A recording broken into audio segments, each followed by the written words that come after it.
So that our reparation. Yeah, reparation. Right. Yeah, that doesn't sound right. Yeah, I think like how we all talk about whether it's the most. I lost his name. So we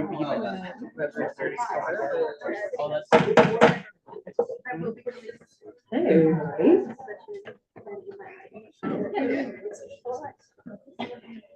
Alrighty, I'm calling to order the 27th session of the 53rd Senate. And all who are willing and able, please stand for the pledge of allegiance. I begin. Oops, sorry.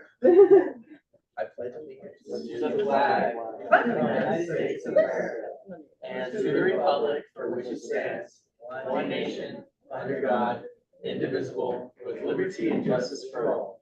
You may be seated.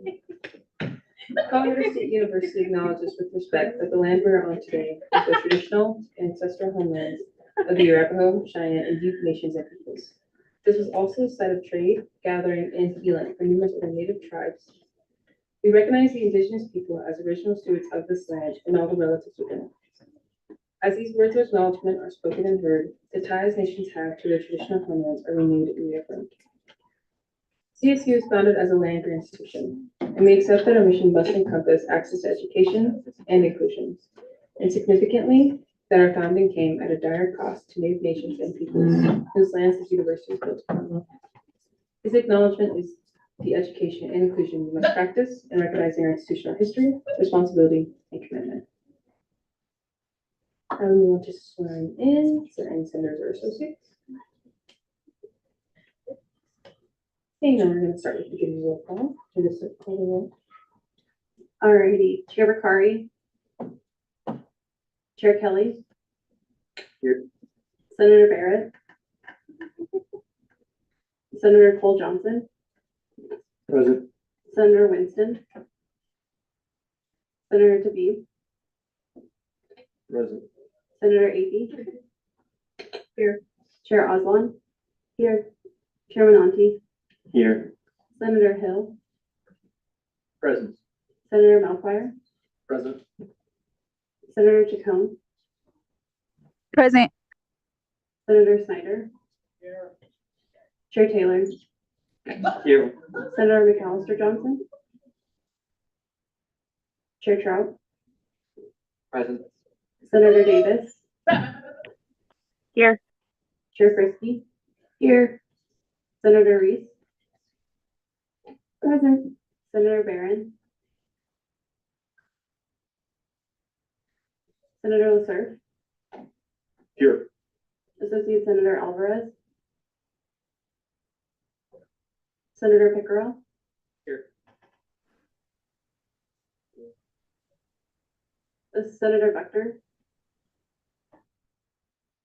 Associate Senator Ozor. Here. Associate Senator Leggett. Associate Senator Miller. Present. Associate Senator Myers. Associate Senator Berg. Associate Senator Turner. Associate Senator Morgan. Senator Salazar. Senator Melka. Present. Senator Chansey. Senator Romkey. Senator Zayal Mahdi. Present. Associate Senator Mikado. Associate Senator Luna. Present. Associate Senator Lutz. Associate Senator Bogard. Here.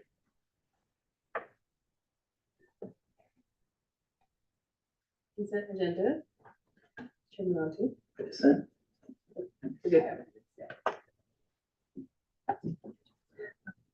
All right, so I'd like to motion to just remove reports from the agenda and just move them on to teams. Second. Which reports? Judicial, executive, and legislative. All those in favor, and anyone can vote, please say aye. Point of order, do we, for this change, do we need 2/3 and we need 10 minutes discussion and debate? We need 2/3. We don't need discussion today. Yes, but it is a 2/3 vote. It is not. Information, will the motioner explain why you want to remove those? We have like 10 things on our docket, and as far as I am aware, there's nothing that needs immediate saying to the Senate that can't be said like next week or through Teams. I want to seek unanimous consent and putting 10 minutes discussion and debate on this motion.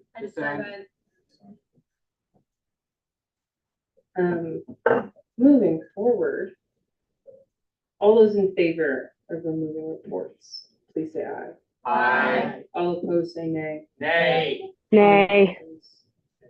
Division. Please raise your placards, all those in favor.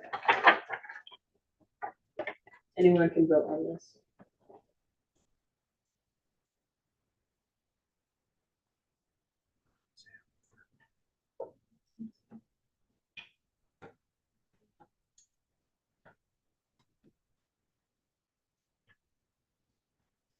Please continue to hold your placards up.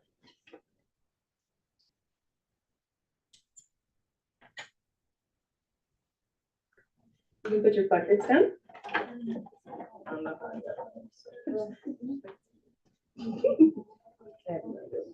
All those opposed, please raise your button.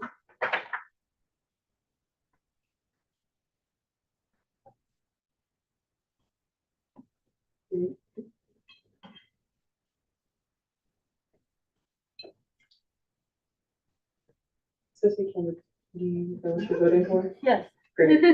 I'm on the same level, same. So keep your placards up really quickly.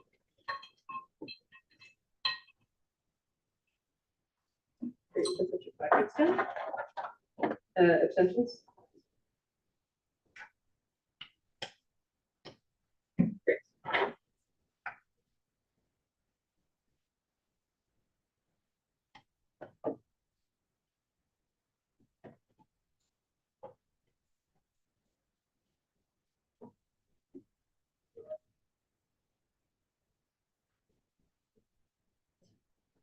For the vote of 14 to 7 to 2, this motion does pass.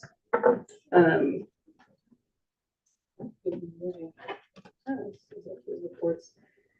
You can just pass the paper around. Oh, Madam Speaker, I have a motion. Yes. Can you go down? I motion to remove Lex number 5304, addressing a loophole in the BSOF regulations because of the following. One, it doesn't, the looking at the bill does not say Lex, and it does not have it in there where it's a constitutional amendment, therefore it doesn't make it by the ballot, so I motion to remove it. There's been a motion. Is there a second?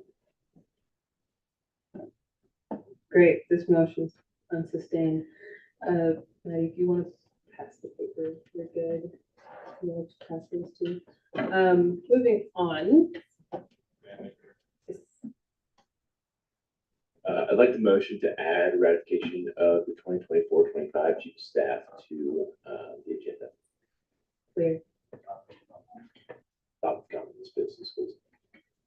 Is there a second? I have a point of information. Wasn't that advertised as ending on the 19th and today is the 17th? So how can we ratify someone for a position that has not closed?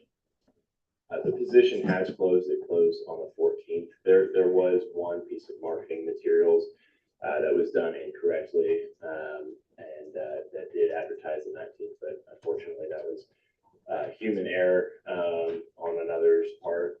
So we're just going to work past that. I'd encourage all to apply for the general applications as well. Can you tell me how it would be fair to any students who are expecting that 19th deadline to have already, to say that we're done now, even if it is human error, that one was on the 19th. All hiring for ASCSU happens on the Handshake app, and it was advertised on Handshake as closing on the 14th, and it closed on the 14th. The human error was in the marketing materials where it advertised the 19th, but that was advertised to a small pool of folks who follow the ASCSU Instagram page, which, if they were interested in the position, would lead them back to the Handshake application that had the correct date of the 14th. Additionally, we have, just for ease of mind, secured an advisor's second opinion. This is the course of action she advises. I do apologize to any who were adversely affected by this, but if you were, please email me and Nick, and we can discuss that further. Quick point of information, who's the new advisor? Pamela Norris. This motion, is there any seconds on this motion? I second this motion. All those in favor of adding the ratification to the agenda, please say aye. Aye. All opposed, say nay. Nay. Any abstentions? Abstain. Y'all raise your placards, I swear. Alrighty, all those in favor, please raise your placards.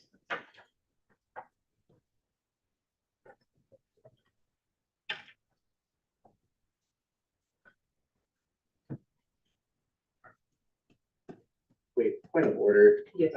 Since this position wouldn't have an official job description as adopted by the Senate, how would that work? Because positions have to have a job description, and since there has been none, and that's like a constitutional thing to my understanding, if we are adopting an individual that has no job description, what does that mean? Because the only position that I'm aware of that is in the executive branch that does not require a job description are interns. And they aren't even like official like folks. So I guess that'd be a parliamentarian inquiry, whatever, but I just want to get that clarified. Are you willing to yield to President DeSalvo? Yeah, I would.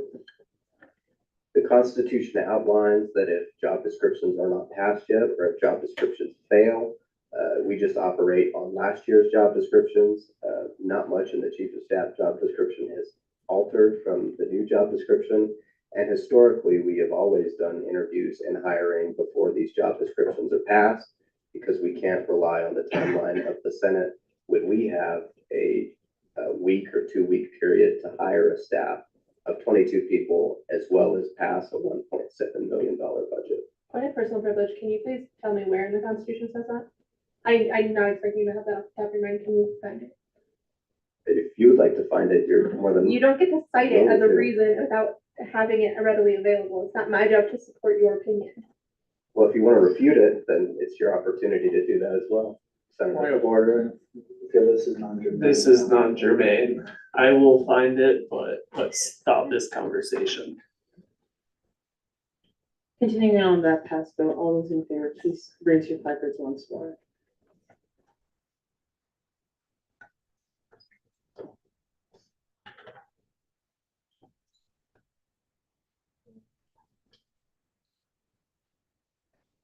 Does everyone know what we're voting for at the moment? Yes. I see shake of heads.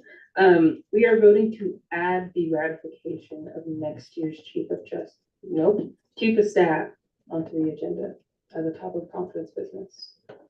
And this motion for a yes would mean that you would be okay with adding it. Point of information, what's the vote threshold? 2/3. Also, point of information, or I guess it's an inquiry. Has anyone found it in the Constitution yet? I know Parker is currently looking, his computer stopped. Okay. I have not found an exact, the exact wording that was used by President DeSalvo, but I believe the closest would be section 104, subsection D, subsection I, which states that if a job description does not exist for an office, then they shall make all due effort to produce a job description bill to be submitted to Senate within a reasonable amount of time. As the job description is, I believe, on the agenda today, I would say that that is a reasonable amount of time, but that would be up to the discretion of Senate. Is there any other questions before I make y'all hold your hands up again for the next 2 minutes? Chair Christie. I also have another point of inquiry. Why is this job specifically being hired before the other ones? Do you mind yielding to? Yes, I yield to, Braxton. Perfect. Yeah, so we decided that the chief staff should be sitting in on as many interviews for the general cabinet positions as possible. Something that I found in being chief staff is that if you really get to know the people that you're working with and kind of get to know their strengths, their weaknesses, why they're applying for the role, it allows the team to work a lot more cohesively. It took me a few months to get to that point. So if we can have them introduce them right after that, I think that would create a really good sense of cohesion within the executive branch. Okay, thank you. Any last questions? I have a point of inquiry. Yes. Okay, so it says the job description must be in effect in order for salary to be, it says a job description does not exist for an office. An office holder shall make all due effort to produce a job description, like what, Parker was saying. But then it also says the job description must be in effect in order for the salary to be accrued. What does it mean to be in effect? That would mean that the job description would have to have been passed in order for them to start gaining salary. Okay, I guess I yield. Final questions? Great, we're moving back to our original vote of adding this piece to the agenda.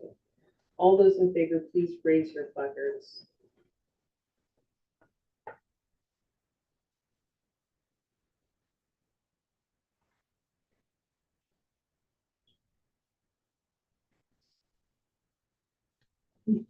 You put your placards down. All against, please raise your placards. I got that one.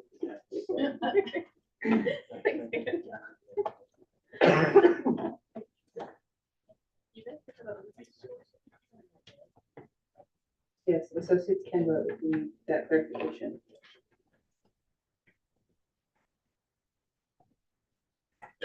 You can put your placards down. All abstentions.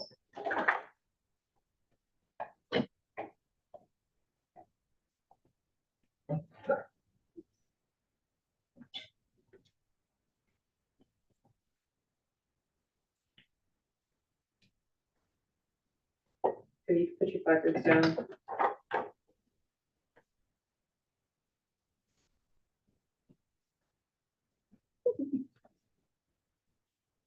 There's another no on Zoom.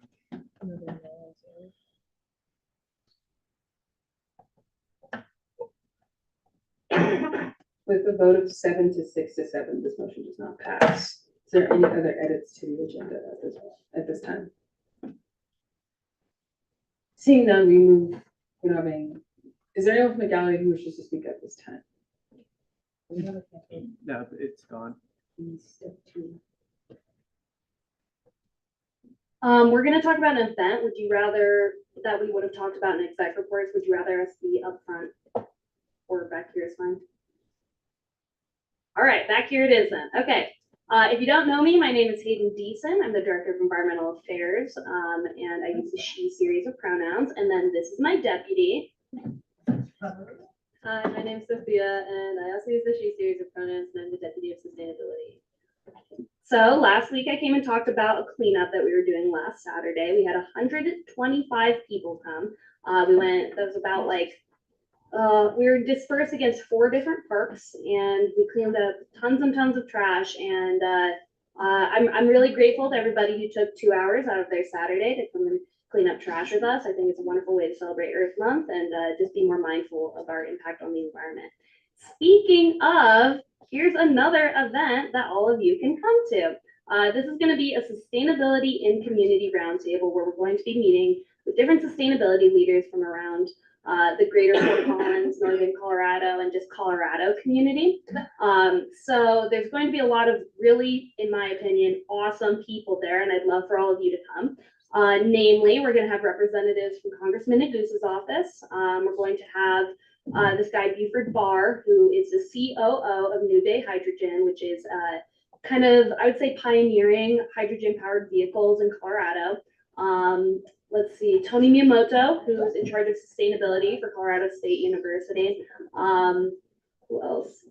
Sheila Bakken, she's in charge of the Timberline Recycling Facility. Oh, and then my personal favorite, this is a maybe right now, but his name's Rick Schwalski. He is a huge pioneer in the solar panel industry, specifically in the 1970s. He was the guy to put solar panels on the White House in the 70s, which got taken down by Reagan right after. But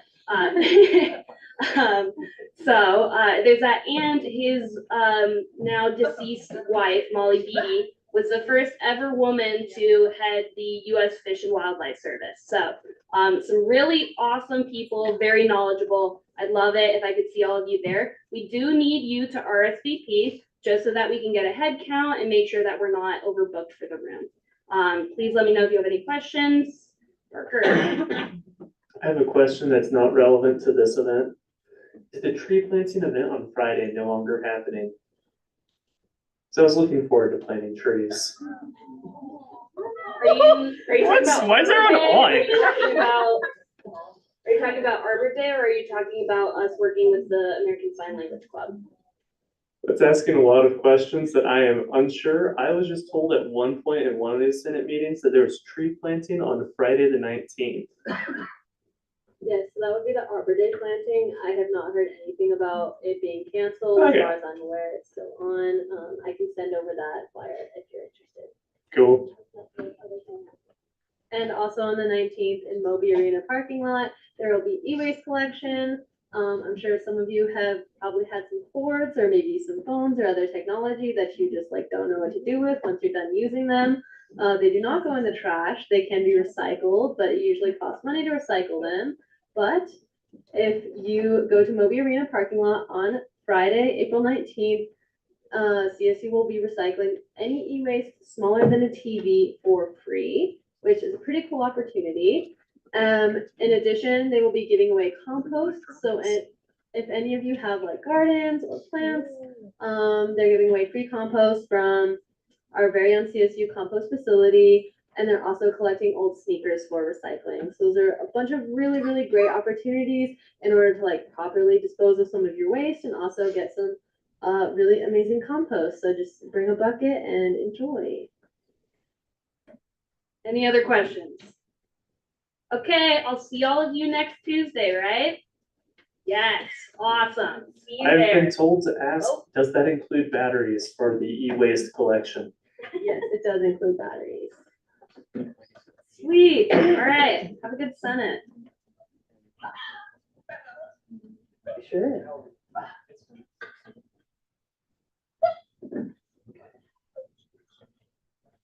Okay, quick shout out.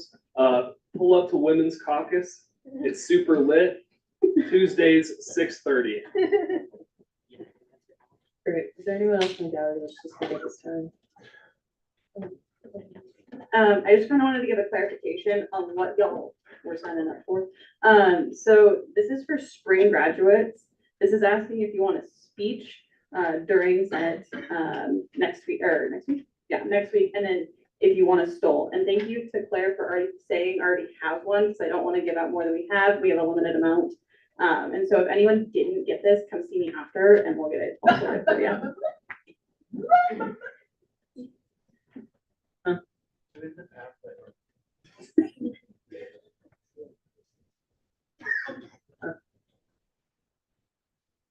In the past, like non-executive and judicial people, seniors also gave a speech. Are they able to do that this year? No. Sure, just show up. Moving on. No service business. Go into conference business. I'm talking to please put 2 hours on a conference clock, and we'll start with Flex 5302, the BSOP Constitution.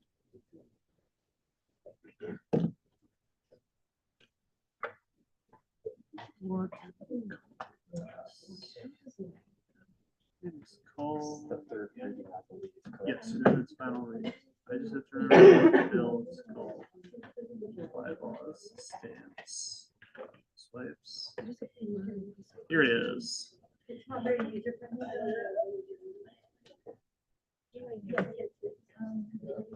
Was there any edits made by chairs? Chair Osborne, did you have an edit? No, okay. Any Chair edits? Osborne is the only one with an edit, and that is that. Sorry, I was just adding the forwarding list. Great, does the author approve these edits? Perfect.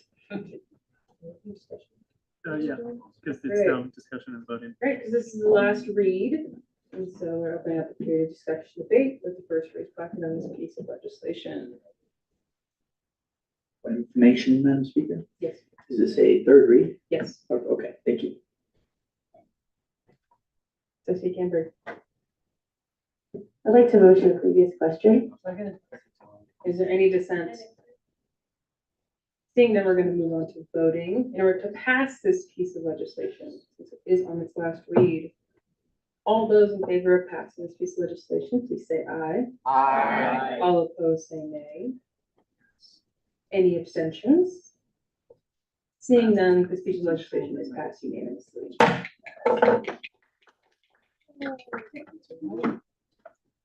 Moving on to Bill 5320, excess allocation charge.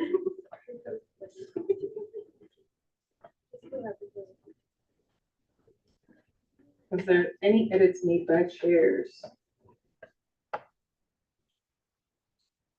Chair Osborne. We again added the forwarding list. It was endorsed by the Budgetary Affairs Committee, but for the most part, most of the changes were office changes. Great. No other committee made edits? Does the author accept these edits? Yes. Perfect. A period of discussion and debate with the first choice placard. Don't change that. No promises. Associate Camber. Really quickly, go over the general changes you made. So yeah, essentially, we made it so that it would only be like for 1 year instead of the original 5 years due to that being a constitutional violation. Other than that, we didn't really make that many changes or none that are really important.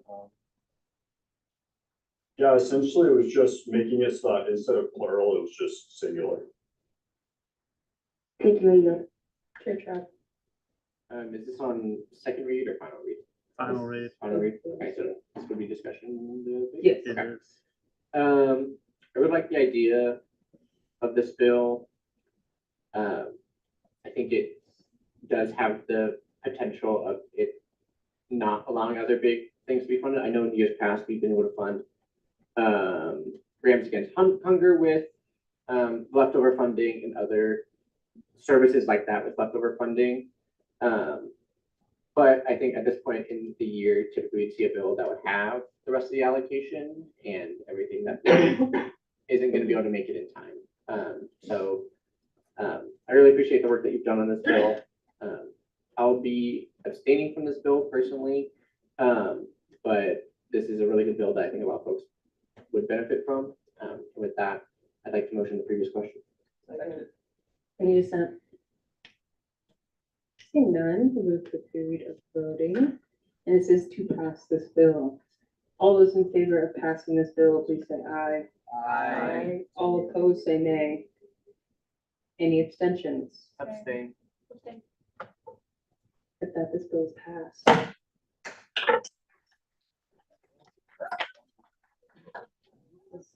I love this.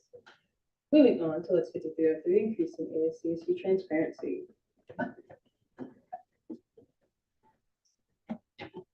Is there any edits made in committee on this piece of legislation? Yes. I don't remember who. Actually, no, there's not. Point of order, I will not see endorsement or sponsorship lists on this bill. There is. It is just sitting in my backpack because I've been busy. It will be there, assuming it continues on to its next committee read, it will be updated by the next week. This was a motion that we made on the floor to add those. Great. Quick point of information for the parliamentarian, is that for all the bill or for all the Lexes that seminary Mopar? Yes. Okay, just wanted to make sure, just so everyone's clear from the get-go, that Also, that's what's the three-year happening. bill, but yeah. Yes, but just want folks to be aware. It's the end of the year, we all do things. Yeah, just Q and A and then a vote to see if it continues. Alright, alright, we're gonna period of Q and A for this piece of legislation. Any questions for the author?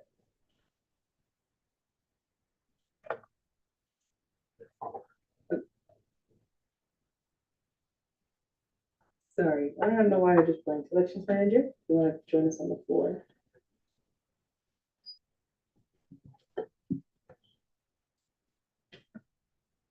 Hi, were you planning on getting an endorsement from the elections manager to pass this bill? I would love to sit down with you. However, because this is a Lex, that is not required. Just gonna actually, because I think that there might have been a confusion here. This is not the elections one. This is a transparency Lex. Thank you, apologies. No, you're good.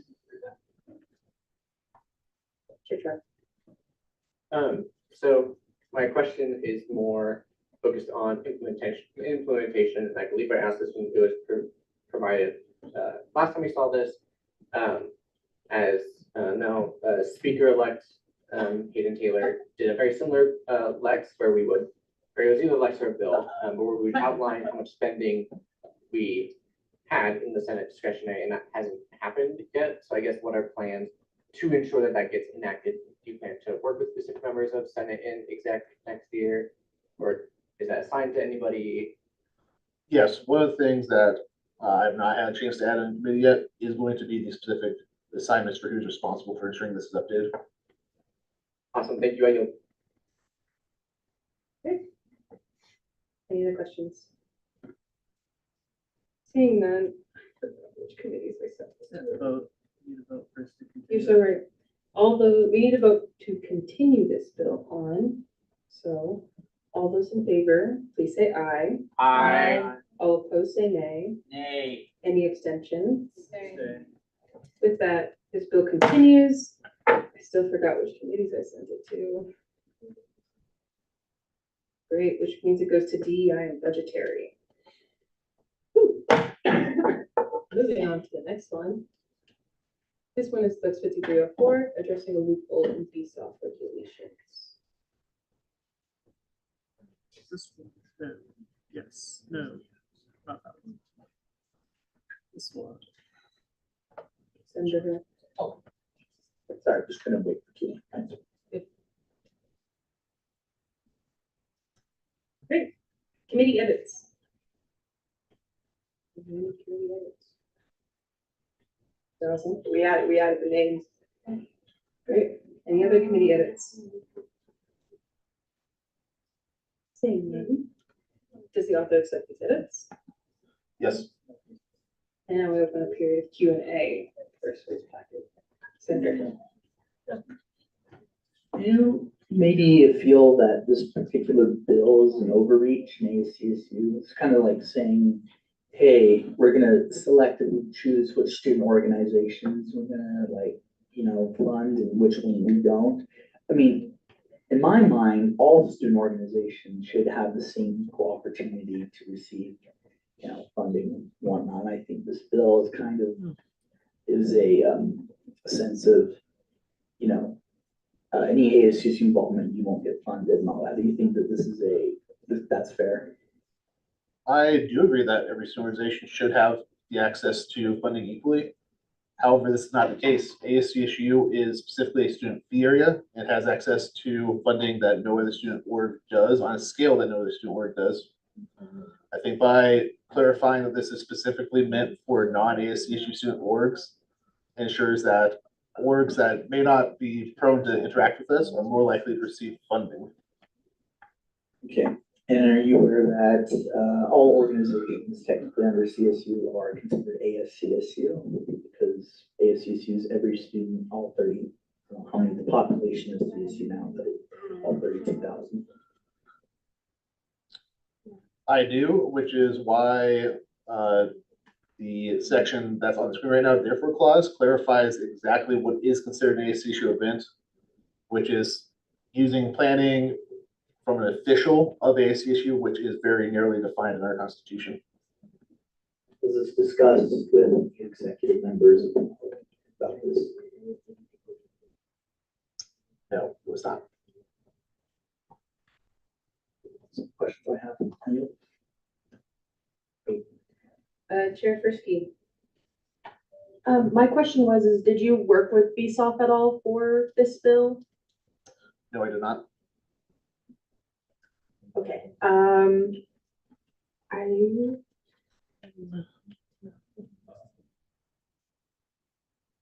okay, never mind. I yield my time. Good.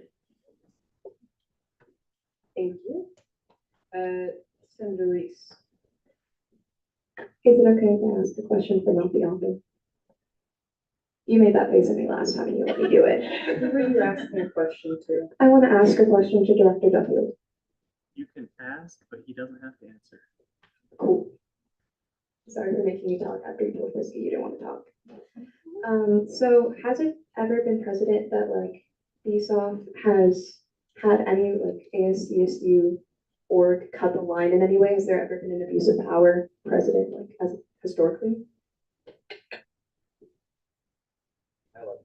Yeah. So every event this year, BSOF passed, we have to treat all organizations the same. The main two that received funding from ASCSU and BSOF was the Ryan Salins event, which helped a lot with the trans community and body positivity. And then the other one was the Rail Gym event. And the board unanimously decided with both cases that the funding was being used appropriately. And in the past, the drag show has received funding from BSOF and ASCSU. So those are mainly all that come to mind. And what specifically is BSOF meant to fund? Like what type of events? Student organization events. Yeah. So we have in our constitution or bylaws no interdepartmental funding, so we can't. Let's say Gov Affairs wants to throw an event, we can't fund that. That's why student organizations all go through the same process. It's actually established through a Supreme Court case, Board of Regents versus Southworth, where you have to treat all organizations the same. It was established through a Christian organization was seeing if you can receive funding for their events from student fees. And they basically said you have to operate through viewpoint neutrality, which is how we operate. Similarly to the Christian organization. I'm actually going to cut off this discussion. So actually, we cannot continue holding this bill because Senate does not have the authority to change BSOF's bylaws, as BSOF is its own department that has its own. Does it not? This bill changes the constitution. Oh, never mind. Never mind. It is still visible. I for some reason thought we were changing their bylaws. That was right. You can't keep going.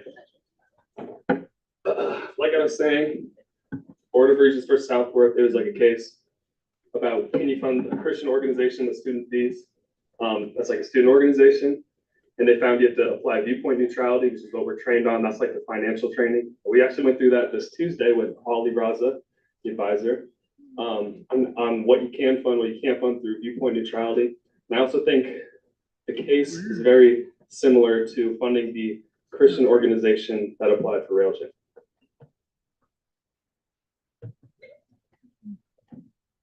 I yield my time, thank you. Thank you, Chair Trout. Okay, so questions for the author, since there's a question specifically when it comes to ASCSU officials. Let me just find the exact Article 3, Section 2 of our current bylaws outline executive session. Subsection A of executive session outlines, quote, an executive session is a session closed to any person not holding on them entitled within ASCSU. So would it be the argument that if everyone is under ASCSU, a part of ASCSU, that they would be welcomed within executive session? I honestly think that's more of a question for the Supreme Court to rule on how to interpret that clause. Because by the wording of title, I would think official, but that is ambiguously worded. Can you repeat your question? I sure can. So the question that was mentioned by previous senator, mentioned that, well, everyone's a member of ASCSU through XYZ, but our executive session clause within our bylaws specifically outlined that the session is closed to anyone who is not holding a relevant title within ASCSU. So my question is would we be able, if everyone's a part of ASCSU, would everyone be allowed within an executive session?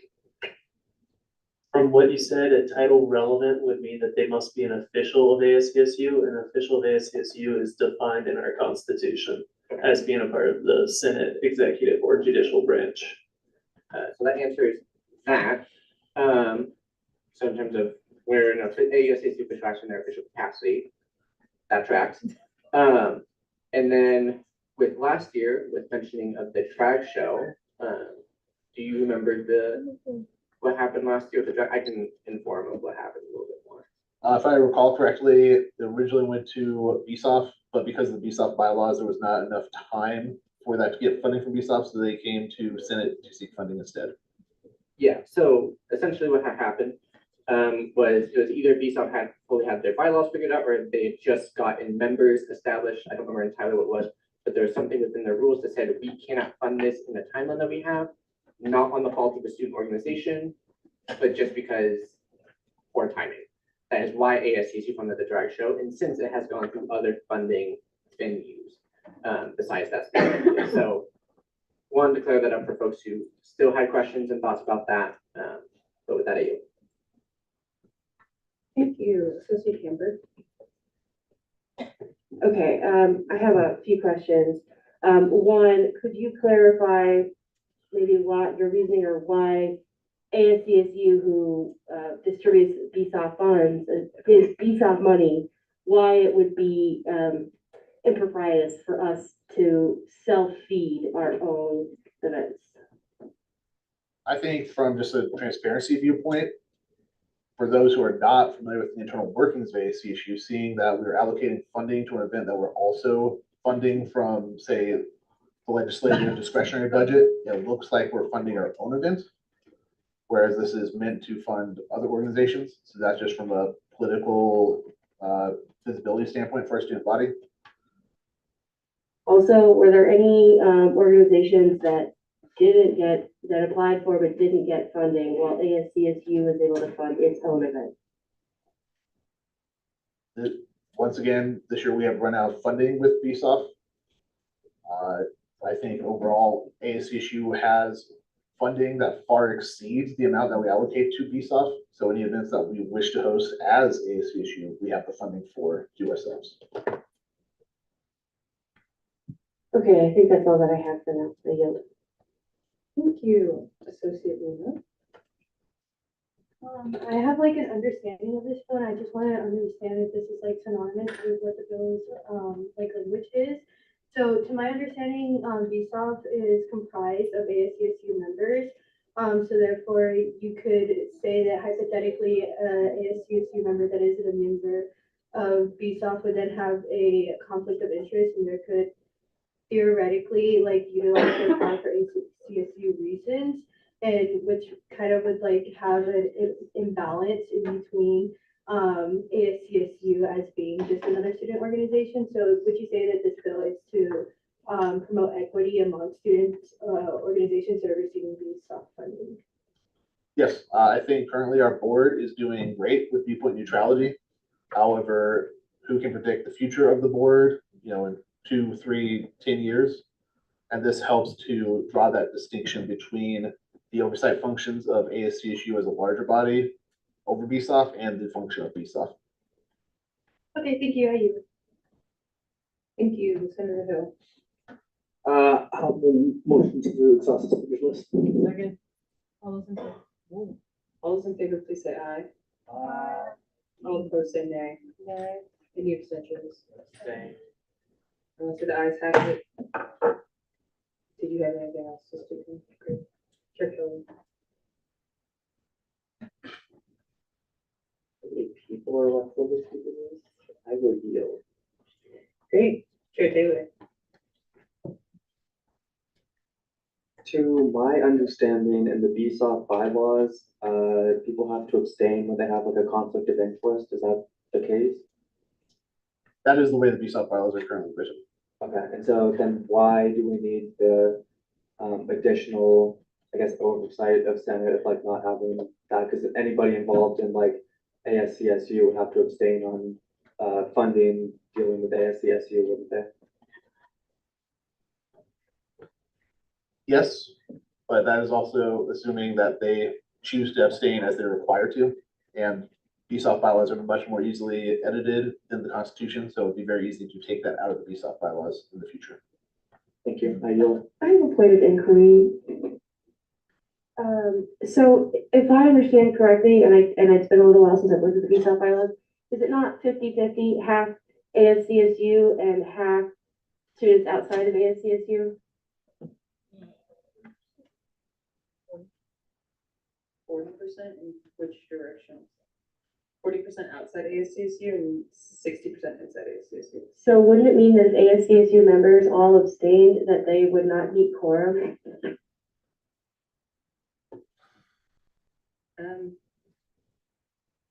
It depends on how they count their abstentions. If they count them as a part of the vote, then yes. If they don't, then they could still have quorum with the 40%. Is my.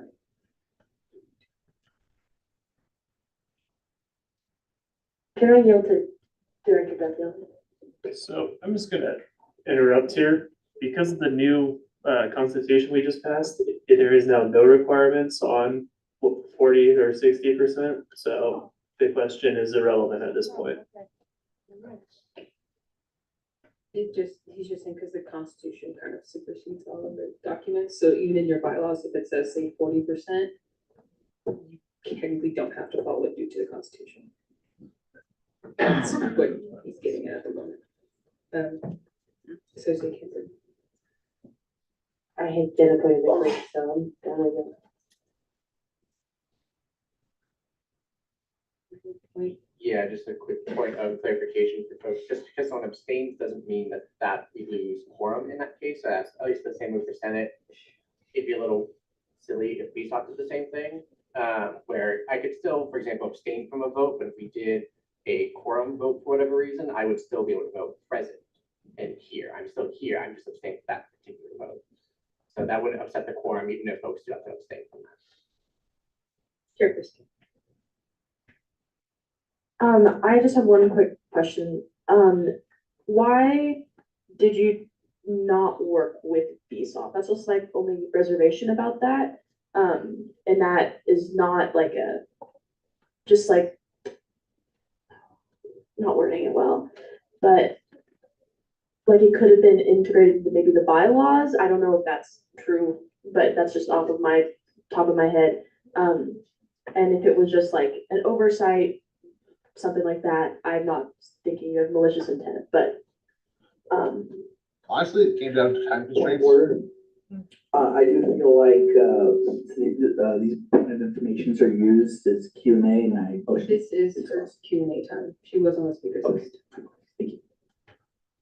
It came down to time constraints of trying to get this bill written and put on the agenda to have enough time to make it through the required number of readings before the end of the 53rd Senate.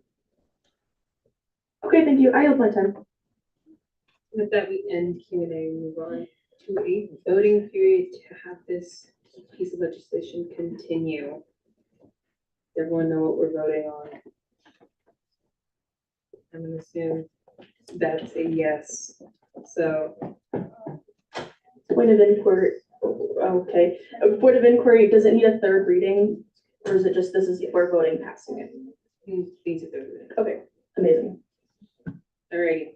All those in favor of seeing this piece of legislation continue, please say aye. Aye. All opposed, say nay. Nay. Any abstentions? I will say the ayes have it. This piece of legislation moves on and is going to be sent to DEI and internal. And for the last, the one 5303, that one is supposed to be sent to university and budgetary. I made a mistake. Anyway. Moving on to the 5305, amending ASCSU election guidelines. Was there any edits made in committee?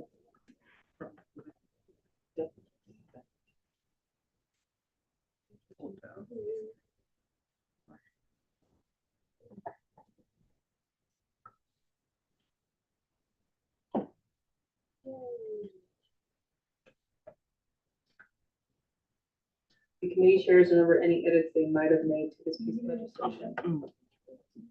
Wrong one.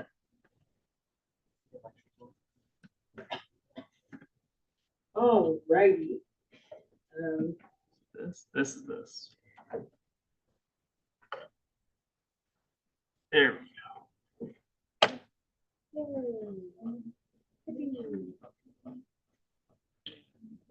There does not seem to be any edits. Perfect. We're gonna open a period of Q&A for this with the first word. Elections manager, Spencer. Just to clarify, this is the elections bill, correct? Yes, ma'am. Okay, great. Were you planning on getting an endorsement from the current elections manager? Absolutely. I believe I emailed you back earlier about trying to set a time to meet, sit down and discuss this. Another question for you. In the therefore clause, it mentions the voting period will go until 5 p.m. Is there a specific reason that you decided to change the time? If I did change the time, that was unintentional. I was trying to line that up with the existing wording of the Constitution regarding the voting period. I did not intend to change anything regarding the voting period. Awesome, thank you. I yield. Wait. I saw our Deputy Chief Justice first, so Deputy Chief Justice Binder, and then. I have a few questions. Just to clarify, this does change the elections code? No, this changes the Constitution. Okay. But regarding the elections?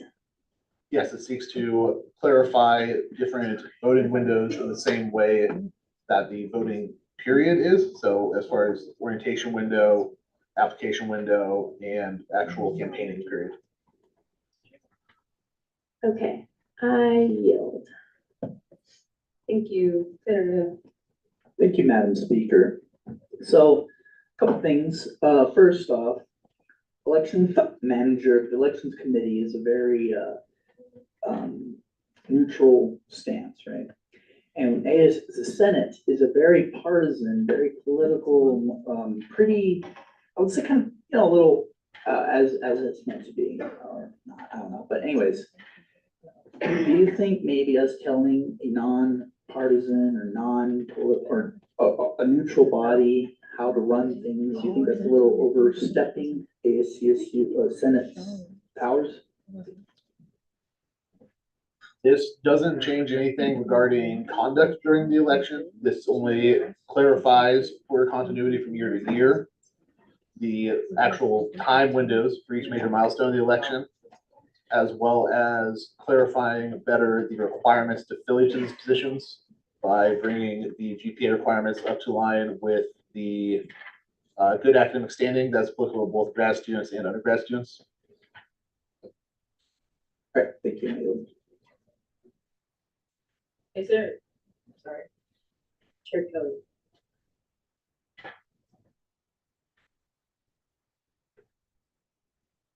Is there anyone on the speakers list? No. I would like to motion the previous question. Seconded. All those in favor, please say aye. Aye. All opposed, say nay. Any abstentions? Say the ayes have it. With that, we move to a voting period in order for this piece of legislation to continue. That's what we've been doing for the past 2. All those in favor of continuing this piece of legislation, please say aye. Aye. All opposed, say nay. Nay. Any abstentions? The ayes have it. We're gonna send this one to budgetary and DEI. And lastly, we have resolution 5305, stands with the 53rd Senate on the fall retreat. Was there any edits made in committee? Chair Taylor. The only edit that we made is adding, the sporting reporting to the fall report also, just to have all bases checked with that, but that's all that we did. Thank you. Chairman Auntie. All right, so to the last therefore clause at the end, we basically changed the final sentence to, importance on selecting location and time for the fall retreat, which is accessible to all with a preference to CSU affiliates and other universities. Okay. Any other committee changes? Does the author accept these changes? Yes, I do. Great. And this is the last reading. And so we actually are opening up a period of discussion and debate. Senator Hill. Okay, so regarding this resolution, but I am against this resolution. I think that the fall retreat has been a tradition that has been in ASCSU for many, many years. And in my opinion, I believe that there are a lot of, the attendance in the past few years were substantial. And to take away this ability for people to choose to go to the mountain campus, for those who do wish to do so, is, I think, unfair. So, you know, I will be voting no on this resolution. I think this resolution takes away from the import of the prerogative that we're trying to do in helping students. I think that a retreat away from the weekend is a good thing. And I would be open to maybe perhaps a spring retreat, which is accessible, a fall retreat. I mean, I feel that those who can go to the fall retreat should be able to go to that. And if you choose not to do it, then, you know, come to the spring retreat. I think that would be a reasonable compromise, but it would appear that this particular resolution does not have that. So therefore, I think that I will be voting no on this resolution, and I would encourage my fellow senators to do so as well. Thank you, Madam Speaker. Thank you, Treasurer. Okay, so I'm strongly in support of this bill, and I believe the Accessibility Caucus also voted unanimously to endorse it. I'm 50% sure. This time of year, everything spaces, but I'm pretty sure, I know we at least looked at it. And this resolution is not saying you cannot have a retreat ever. It is just saying, let's find a retreat that is more accessible. Another couple things I kind of wanted to note. Personally, I'm really against the idea of, well, let's do this for tradition's sake, because that was what stopped a lot of civil rights activism from taking place. Oh, well, it's tradition to not let women in this space, so why should we let them? Oh, it's tradition that we don't let people of color within this space, so why should we let them? I'm really against the argument of tradition for tradition's sake, because it continues to gatekeep experiences that students just can't have. I've been in this organization for 3 years, and I've not been able to attend the fall retreat. Not because I haven't wanted to, but the space isn't accessible. As someone who has lung deficiencies, being up there for extended periods of time makes me sick. So I can't, and I'm already having a hard time already being in Colorado, so don't even like, it's rough being higher than a mile above sea level. But also, the SDC Senate delegation conducted an audit and said that this isn't a good place to do it. And the Accessibility Caucus leadership at the time of last semester had a meeting with Mountain Campus. We'd love to have y'all here in terms of making the space more accessible. We just don't have the funds to do that right now. So if we could continue the trend of caring for our students with disabilities and for students who have low economic status and can't attend these events and all these sorts of things, we should encourage that the executive branch can start a new tradition, just like that they're trying to do with a lot of these other events. Bringing back old traditions, let's start new traditions instead of keeping in the past, which has been inaccessible in classes for decades. With that, I yield. Thank you, Chair Frisky. Okay. I am absolutely in favor of this bill. When we choose a spot that excludes a group from attending, that does not reflect our values of inclusion and diversity. And to be quite honest, outside of disability, I don't even think my little Subaru 2007 Outback could make it up there. So it doesn't just exclude the disabled community. It excludes many different people. think that for a long time, we have not been focusing on accessibility, and it is time that we set the precedent that we do care about our students on campus with disabilities. I know I've been excluded from activities before throughout my life because of my disability, and I don't want to see that for anyone else. And in the name of democracy, I think we must make sure that what we're doing is available to everyone. And I think that we can have a fantastic fall retreat somewhere else where everyone can attend. And I think that is the bare minimum that we can do. I yield my time. Thank you, Associate Camper. Okay, I got a list here, y'all. First of all, this resolution is not binding, it's just taking a stance, this 53rd Senate taking a stance.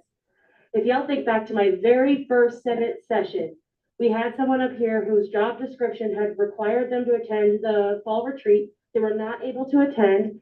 They explained that it was because of their disability, and they were asked to explain their disability before Senate.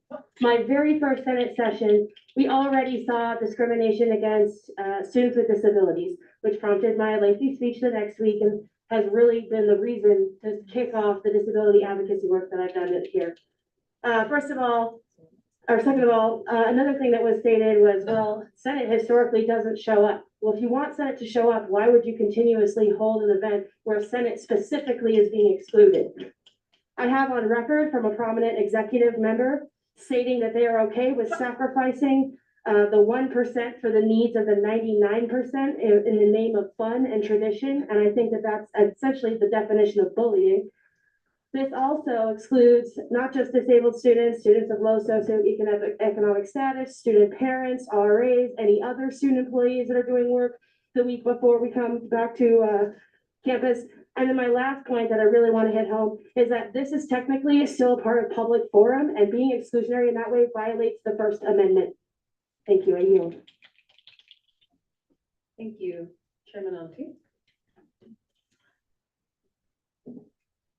Yes, I'm just gonna start off clear, cut, and dry. I'm in full support of this bill. Honestly, we can still have a fall retreat, and we can still do it in CSU affiliated organizations, parts of it. One of the reasons why I've heard about keeping the fall retreat is that it will be a chance for students to see parts of the campus that they typically don't get to see and represent. Why can't we just do that with somewhere else that's also affiliated with us, that we also don't get to see? Like, why can't we do that? Tell me a why that's fair and actually valid, that is inclusive and taking into consideration the effects of others. We already are holding an event that we ourselves are not able to attend in the fall because it is, one, not accessible for students with disabilities, and two, not accessible for students who have other things going at the time because they need to make sure that they can make their livelihood. I think that us saying that, hey, maybe we don't want to be at the mountain campus is not that big of a leap. And I yield the rest of my time. Thank you, Senator Pickle. So I'm in support of this bill. I'm going to take a little bit of a different approach. I think it's a really neat opportunity for us to not only meet these accessibility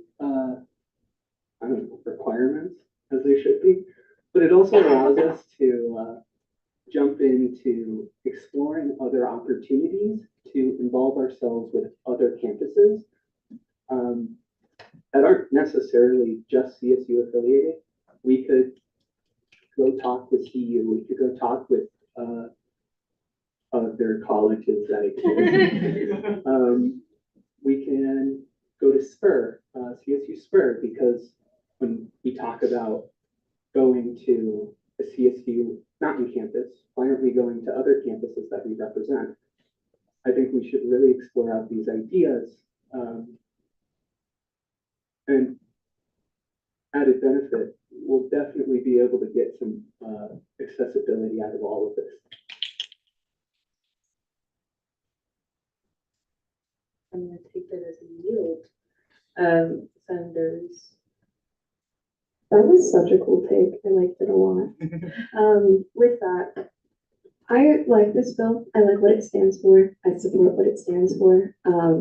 It's been a long conversation in this space, and obviously upholding tradition has its pros and cons, but I don't see why upholding the tradition can't be done in a different space. And what actual values, what merits actually come from the experience being in that different space. But with that, I do think that we have a little bit of a habit of presenting issues without tangible, actionable solutions. Not saying that this isn't actionable. This is actionable, but I would have loved to seen specific locations in which could have been that solution. I think our values reflect that we owe our constituents distinct solutions in which would be more accessible. Make sure that this retreat happens somewhere accessible within the next year, and we have that plan ready to go. Because this has been a long-term conversation, but we don't have that like specific vision. And I think that's something that we should do while we're moving forward. Thank you, I yield. Thank you, Associate Luna. I just want to echo what everyone's saying, kind of. Just accessibility should be, it quite literally is a right. And I'm just thinking about, this is going to be my first fall retreat, and I wouldn't even be able to make that memory, which is really disappointing, especially as someone who would benefit from a retreat, but also would benefit from a place that's accessible. And Mountain Campus isn't accessible for my disability. It's not accessible for me just like time wise. Like there are so many things going on in that time. And especially as like a senator, I feel like my time is best spent serving my constituency, which I feel like Welcome Weekend is the prime time to take advantage of my constituency being actively involved on campus during Welcome Week. I can't really do that if I'm going to be in Mountain Campus and with like barely half of the Senate maybe. So I feel like definitely also we should include everyone. And I'm very, very much in favor of what other people have echoed about the possibility of working with other campuses, because I feel like if we work with other campuses, that could also bring a lot of change to our Senate or just the government in general, because I feel like you can learn best from what other people's actions have already been created. Yes. And with that, I yield. Thank you. We are now out of time for discussion and debate. I'm going to exhaust the speakers list. Second. All those in favor, please say aye. Aye. All opposed, say nay. Nay. Any abstentions?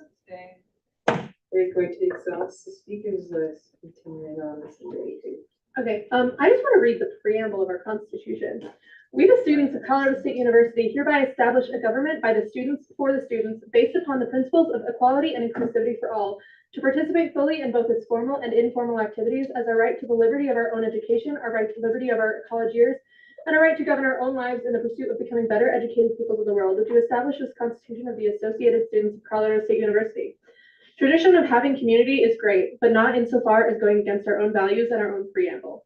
Ask yourself if you voted to pass the Constitution in this recent election. If you did, you signed your name behind this preamble. These words. I yield. Thank you. Chair Oslo.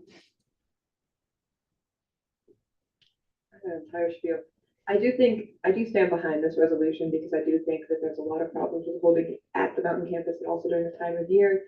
It is not economically feasible for people to be able to take weekends off, especially considering the fact that most of us here in Senate are unpaid. And a lot of the exec positions don't have summer paid, so sometimes they're not getting paid for that too, but some of them are. So there is some type of economical inequality within that. But I also think we do need to make accessibility a priority every single day. We can't keep pushing it to the backslide. We can't keep pushing it aside on the state of tradition, because tradition is most commonly used to defend the exclusion of diverse people and diverse perspectives. And with that, I would like to motion to previous questions. Second. All those in favor, please say aye. Aye. All opposed, say nay. Nay. Any abstentions? I'm gonna say the ayes have it. Great. We are going to be moving into a period of voting on passing this piece of legislation. Do we have to, okay, just go voice. All those in favor of passing this resolution, please say aye. Aye. All opposed, say nay. Nay. Any abstentions? This resolution passes.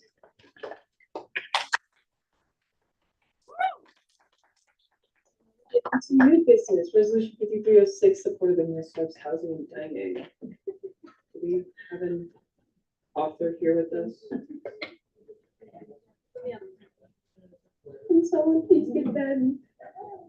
Please. Please. Ben, hurry. Hi, Ben. And the parliamentarian, please read the abstract. This resolution seeks to support the Food Security Advisory Council's support of meal swipes and housing and dining letter, which wants to pursue an increase in the current allocation of swipes permissible by students to donate to Rams Against Hunger's meal swipe donation program from 2 to 4 swipes. Everyone, yeah, so this bill, was written by, myself and some folks from the Housing Caucus.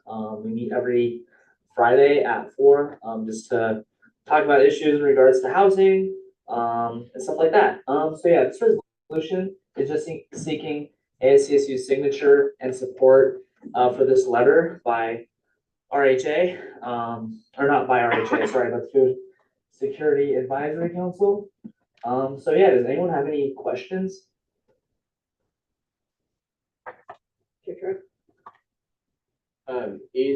Where is the letter on here? Is it just like there? It's in the whereas clauses. So it's listed like word by word in the whereas clauses? Yeah. Okay, anyway. Is there any other questions?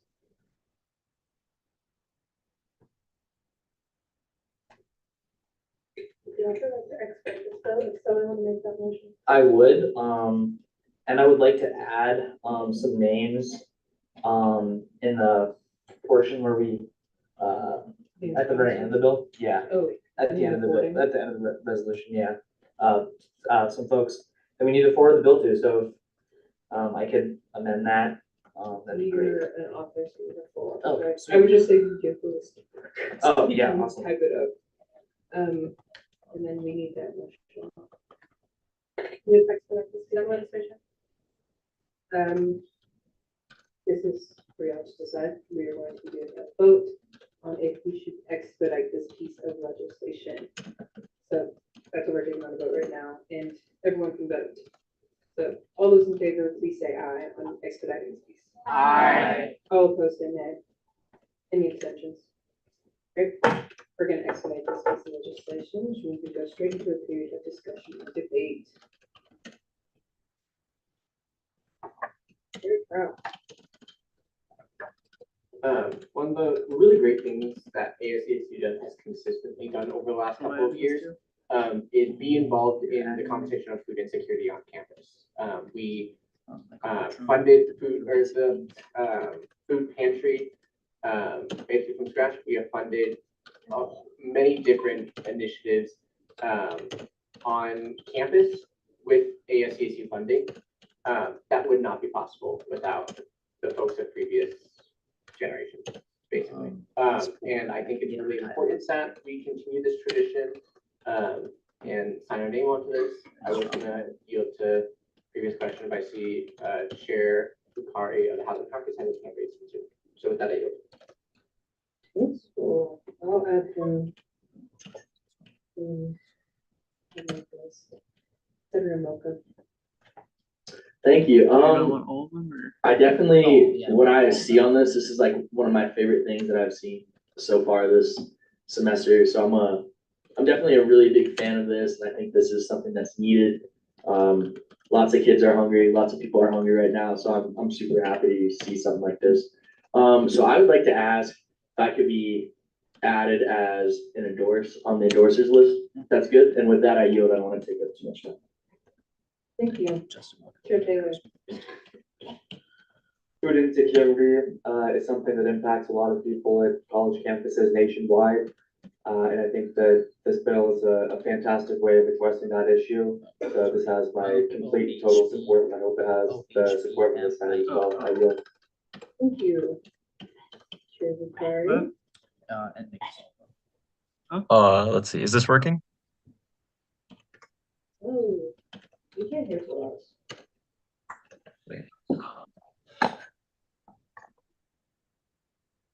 Try again. Is this working? Okay, he left. No, he's still here. He said he's gonna leave. And then rejoin. Yay. Oh, Yeah, gone. I'm assuming he will be back. Okay. I do want me to put you, do you want me to put you on speaker? Yeah, I will add that later. Okay, cool. Yep. He's coming back. He's coming back. Great. I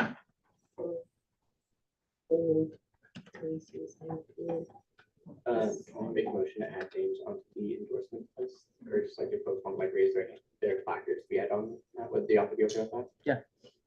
For sure. I motion to amend that to just have a sheet go around instead of just bringing it back. Second. Yeah. Can you amend your motion? I amend and request approval upon unanimous consent. Sorry, dissent. Seeing none, we will pass around a piece of paper for endorsements and sponsorships. Is Faraz back? Yes. Yay, go on, Faraz. Oh, we're back. Okay, let's see. How's it going? Okay. Sweet. Is it working? Wonderful, wonderful. I want to say thank you everyone for your support and your help in explaining this bill. It's been a lot of fun working in the Housing Caucus. And must be something on his end. oh, is it working? Sorry.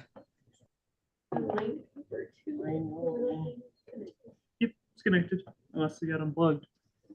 But then they wouldn't be able to hear us, in which case Froz wouldn't know that he should talk. Or I what can he's hear you. talking Wait, about. can you hear me? There's probably something wrong with Froz's mic or something. Oh boy.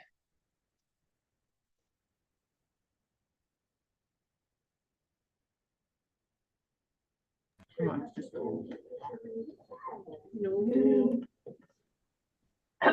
We're back. And we still can't hear. Is it working now? No.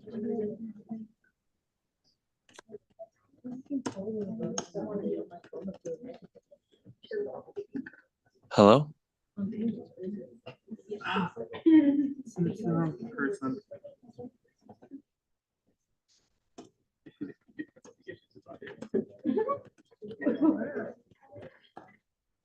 Assessor Luna didn't have something that we need to say. Oh, yeah.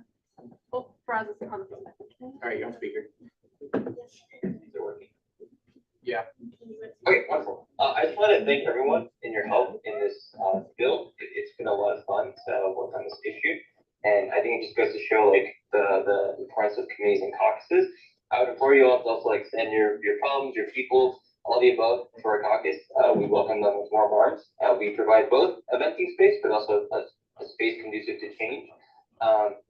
And if you have anyone that's interested in running or like contributing next year, I would highly recommend you send them my way, or to Ben or to Lauren Davis, or Hayden Taylor, but he'll be a speaker, so good for him.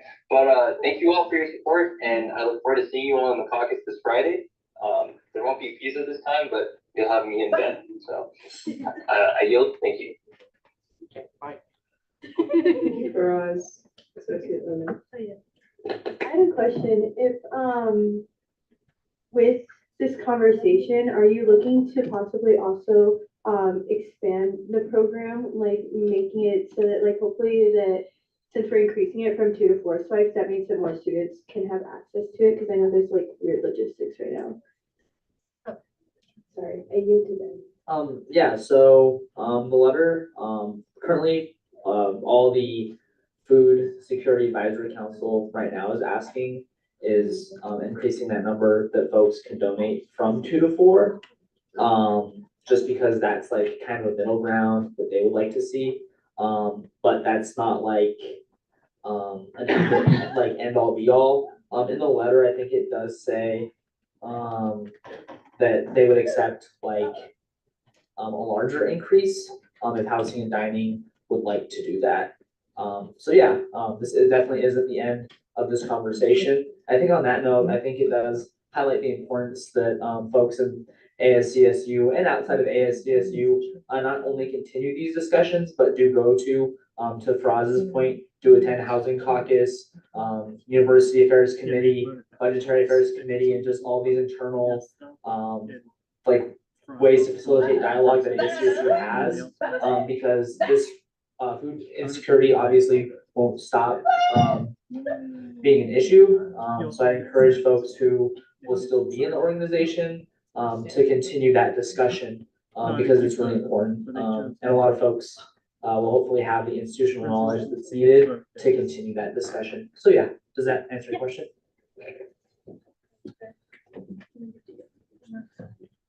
Hi, you. Any other?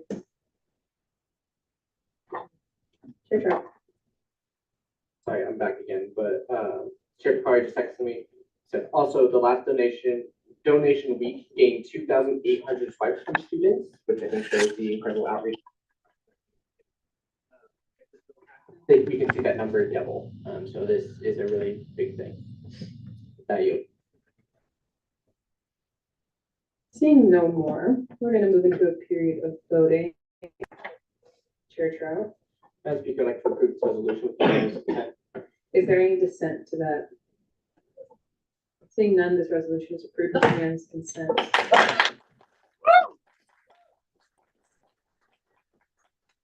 Thanks so much.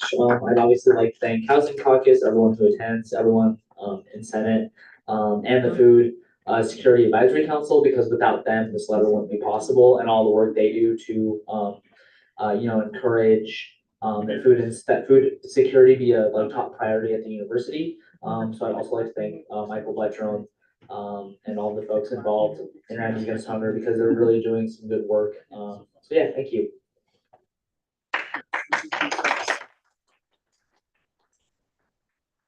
All right, moving on to Bill 5324, BSOP bylaws. Is there any edits made in committee? New business. Oh, you're so right. My fault. How do I expedite it? Yeah, you just say like to expedite. Okay. Whenever, it doesn't matter. I'll just read the abstract. Well, never mind, I won't read the abstract. It's not a bill. Ooh. You have presentation, please. Also, I would like to expedite this. All right. But yeah, this is just our bylaw updates, mainly to get ready for the summer board. There's some position changes, but nothing too crazy. Yeah, so first one, we just took out in Article 2, Section 2, we just took out ESOP will not be a scheduled time in the spring if there's no additional funding. Like this year, we ran out of funding, but there's a lot to do. So we just feel like that's unnecessary. Next changes, Article 2, Section 6. We changed the funding structure. Mainly got rid of saving a third for spring events. We want to save more because typically there's more events in the spring. So we're saving 45%. And that's really just splitting 50-50 between the 90% we'll get from taking 10% out for the summer. So we'll have 45 for fall, 45 for spring. And then whatever doesn't get spent in the summer, that rolls over 50-50. So just trying to make that split up. And like I said, 10% for summer. Next up, Article 3, Section 1. When Nick got ratified initially, there's some questions on can the ASCSU president serve? And historically, the president has served, so we just wanted to add that for the future. Nick's been really helpful, and I think having the president on the board is really helpful. It's helpful for me, I'll say that. But yeah. Next change. Article 5, Section 1, liaisons. We changed up some of the positions. Initially, when we were requesting more funding, there wasn't a lot of transparency about what BSOP did. So we wanted to switch up some positions to get some more of that. Mainly, we reduced 2 social media liaisons to 1. Got rid of the Ramlink liaison because the chair already checks Ramlink anyway. And then we reduced communications to 1, and then made three new positions: executive, senate, and judicial liaison. It's basically just one member will go to each of their meetings or an office hour, if applicable, and just give a report like once a month on their perspective of what's going on. Next, going down to Article 6, Section 16. We're reducing the maximum from 15 down to 12, and that's a little bit later. But so with that, we just changed like the funding amounts for like the dates. So like same amount basically in proportion. So if it's less than 10,000, they have to have 28 days in advance. And if it's more than 9,999, like it's more than that, then it's 49 days. We also added section 18.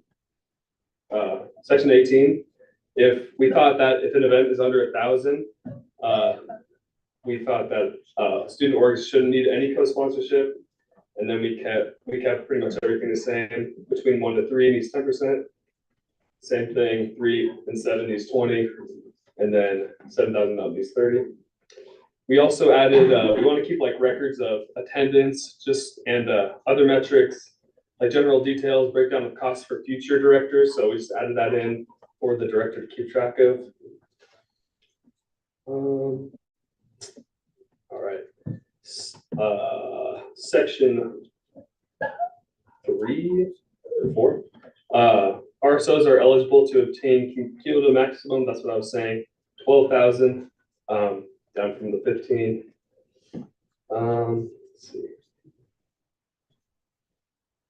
And then Article 7.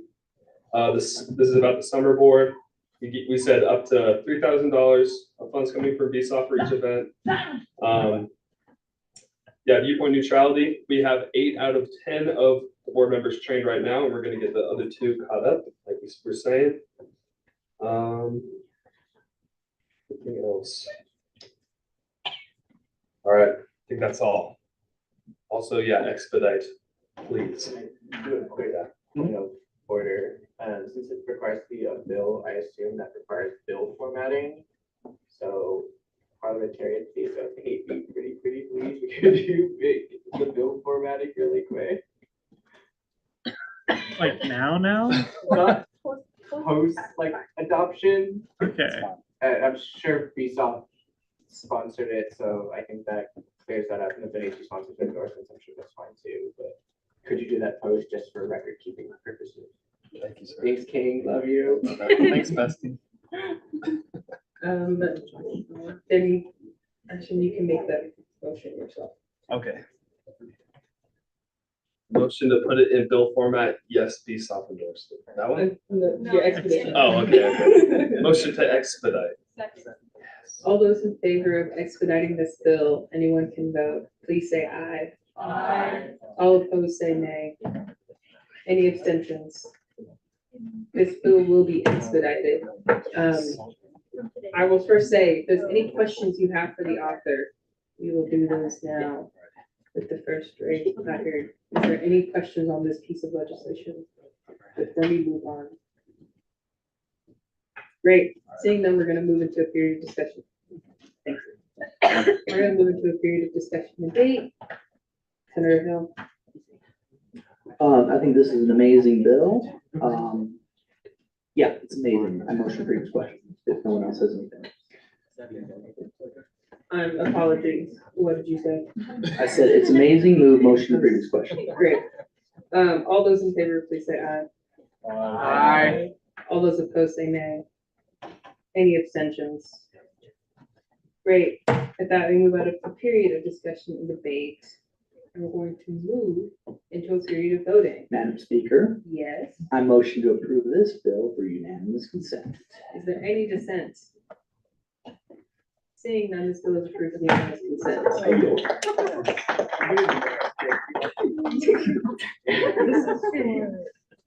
I know. Great. I'm glad. We move on to Bill 5325 and then Bill 5117.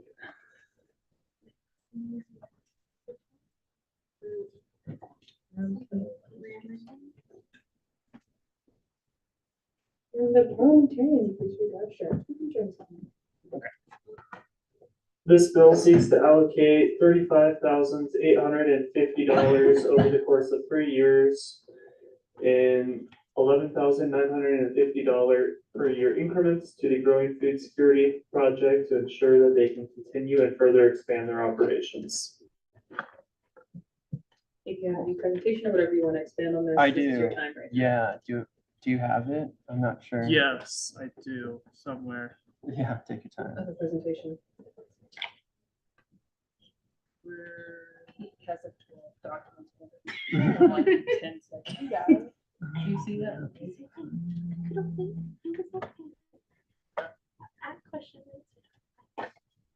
think I might have closed it. Okay, I'll reopen it. Yeah. Should we talk about anything else while we're waiting? You want to talk to, you can. Do you want to talk or whatever until we get to the. Yeah, sure. This is on. Thanks. Thanks. Okay. Hey everyone, my name's James Larson. I use he, him pronouns. I'm a graduate student in atmospheric science and I run the Growing Food Security Project. I've got some pictures coming up soon. The Growing Food Security Project started out of the pandemic when food security issues were exacerbated by all sorts of inequality issues that came out of COVID-19. It started with just some grad students that had some extra seeds laying around from some of their research projects. And they worked with some of the farm managers out at the RDEC Research Institute or Research Center in East Fort Collins to have some extra land. And they grew some extra food, just volunteering their free time. In that very first year, they managed to grow somewhere around 4,000 pounds of produce that they then donated to the Ramsey's Hunger Food Pantry. Oh, great, thanks. You can go ahead and go to the next slide. Yeah, the first slide works. We are now moving into our 5th year of operation, and the 3-year funding bill that ASCSU originally supplied us with is set to expire at the end of this fiscal year, coming up, I think, May 31st, I think is the date. So I'm here today to request more allocation, more funding from ASCSU to cover the cost of buying seeds, paying for the land, labor costs, irrigation costs, and just the general costs that go into growing this food. Can you go to the next slide, please? Do I need to read this again, or are we good? No, okay, we can go to the next slide. Yes, okay, so you can see that the first year we had a couple thousand pounds of food grown, and with ASCSU funding, we've been able to expand that to now growing about 10,000 pounds of food per year. And I want to emphasize this is healthy, locally grown food. This is where our students are coming out, they're getting hands-on experience, they're getting reconnected to nature, to our food production system, which sometimes that connection can get lost when people just go to the grocery store and they're just pulling food off of plastic shelves. They don't really know what's going into the production of that produce. So the students are coming out, they're getting an educational experience, and they're addressing the community issues as well. So you can see that we've got some really nice plans coming up for this next growing season, and for 2024, we have a goal set of growing about 14,000 pounds of produce, 7 tons. If you multiply that by 3, that ends up with like 40,000 servings of healthy produce. Our volunteers get to take home as much as they want, but I can assure you that they take home a small fraction of the total we produce. The vast majority of that, it's all going to the Rams Against Hunger Food Pantry and to mobile food pantry events like what's happening next week. Oh, sorry, can you go back one more second? Yep. And I want to, from this right figure, the text is small, don't worry about that. The emphasis is just to show you that we're growing a wide variety of produce. It's not just simply bell peppers and tomatoes. We're growing food that students in our international community really like, such as eggplant, okra, pumpkin, squash. And we really try to grow a wide variety, a nice diversity, so that students also get experience growing a lot of different crops as well. We'll go to the next slide. And I want to kind of start to wrap this up by talking about this recent survey done by the pantry. This is relatively recent results, about a few months ago. They found that 29% of CSU students experience food insecurity during their degree here. This project is working to directly address that with volunteer hours and thankfully with ASCSU funding, which has allowed us to really expand our operations greatly.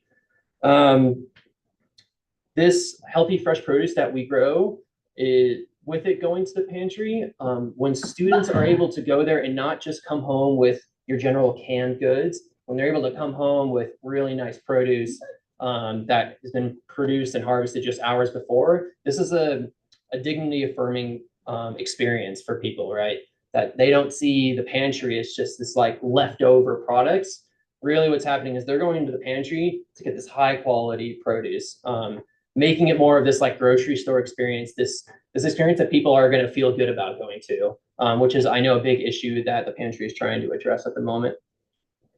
And yeah, I want to also end with saying that this project is the epitome of Rams helping Rams. We've got students out there growing the produce that ends up at the pantry and is feeding other students right on campus. Yeah, so thank you for your time. I'm happy to take any questions. Jakai has been an amazing help. I know that we are reaching the end of some of these sessions. And our main priority at the moment, I'm going to clarify, is to continue the funding with the next fiscal year that's going to start in like a month or so, give or take. So yeah, does that clarify what we talked about, I think? Yeah. Yeah. Questions? Awesome, thank you. First off, I want to say, I think this is a great idea. This is one of the coolest things I've actually seen. Love produce, love gardening. I'm happy to help some people. My question is, in terms of like a long-term standpoint, where do you see this going? Do you think like you'll continue to get like more land and keep growing even more, or how do you see this kind of? Yeah, so funny enough, we're hitting a point where we're getting a lot of produce all at once and the pantry gets almost overloaded. We're growing too much for them. So what we're doing is we're trying to grow crops that have a shorter time frame, like radishes, for example. You can grow and harvest radishes within like 45 days. You can and then have a nice mix of short harvests and long-term harvests. The thing is, we need more land for that. So this year we've been working with the farm managers and we have a 25% increase in land from last year. And they said that as long as we keep doing well, they're happy to keep giving us these land increases as long as we're demonstrating that we're taking care of their land that they're managing. So yes, the short answer, yes, continue to expand, but in various ways. Awesome, thanks so much. You. Thank you, Chairperson. But first of all, this is an amazing initiative. I think this is just absolutely incredible.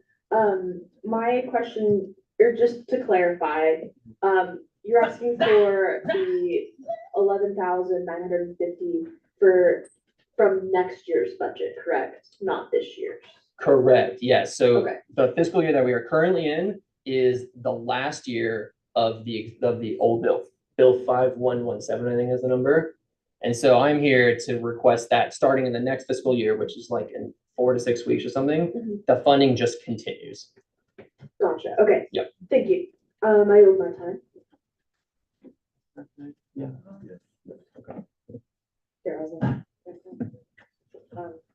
I think this is a great idea.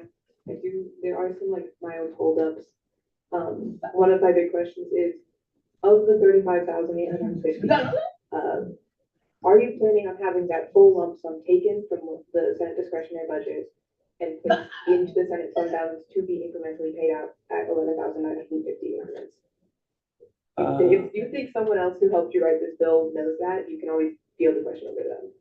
Yeah, I think from our perspective, the only important thing is that every fiscal year we have that 11,000 number, right? If that needs to like come out of different fiscal years, I think that would be okay. Like if I need to come back next year and present again, I'm okay with that, right? Yeah. Does that answer your question? That did help. That did definitely help, because I'm thinking we currently have 44,500 left in our budget, and I know we have a $14,000 bill that is coming to be voted on next week, and I don't want to like expire our funding out before that. Okay. So to answer that point, we are flexible on that. Okay, My main priority tonight is that our funding continues into next fiscal year. all right, If I need to come back and present another bill for another 2 to 3 years of funding, I'm happy to do that. all right, that's great. Secondary questions, how soon do you think you would need the first initial 11,950? It would be when the next fiscal year starts, which I believe is June 1st. Someone correct me if that's wrong. I think you're right. I believe you're right. So you would need it by June first, so essentially that 11,950 would have to be passed in the Senate. Correct. Okay, all right, thank you, I yield.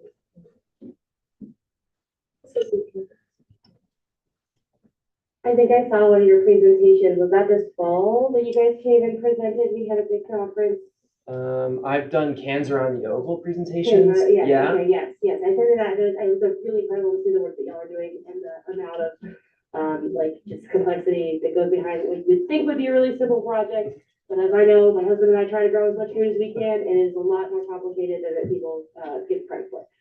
So I guess similar to, Chair Aslan's questions, so I think that I'm not sure that we're I guess I need clarification about this. We would need to, so it's the 2024-2026 school year, so we would allocate that 11,950 starting in this next couple weeks, we would pass that, you would get that money for this year, and then that would be the next 2-3 years. So the next school year and the year following that, and then you would need to present again. Am I understanding that correctly? Yeah, I've been talking with Georgia and Jakai. They and Michael Bucham at Pantry. They believe that there are other avenues to get longer term funding for this project. Now that we've been around for 5 years, and people higher in the administration have supported us quite a bit, the long term goal is to not be continually reliant on ASCSU funding, but to find another avenue through the university. And in this next school year, we're going to start exploring those other avenues. But until then, we are still relying on ASCSU. So you would be, without this funding, you would not be able to move forward until our fall sessions reconvene for the 54th Senate. Am I understanding that correct? And maybe anyone else can answer that who would. Yeah. That's correct. Yeah. Okay. Okay, well, I love what you're doing and I yield. Is there any other questions at this time? Seeing none, I guess this technically has to go to everybody, but I think about it, different journal. So I'll send it to university secretary. Yeah. You don't have to vote. Okay, I'm in for 5 minute recess before you set us on. There, second. Second. All those in favor, please say aye. Aye. All opposed, say nay. Nay. Any abstentions? And the ayes have it. I'm gonna give us a 5-minute recess. I'll see y'all at 8:33, and I will be hitting the gavel at 8:33.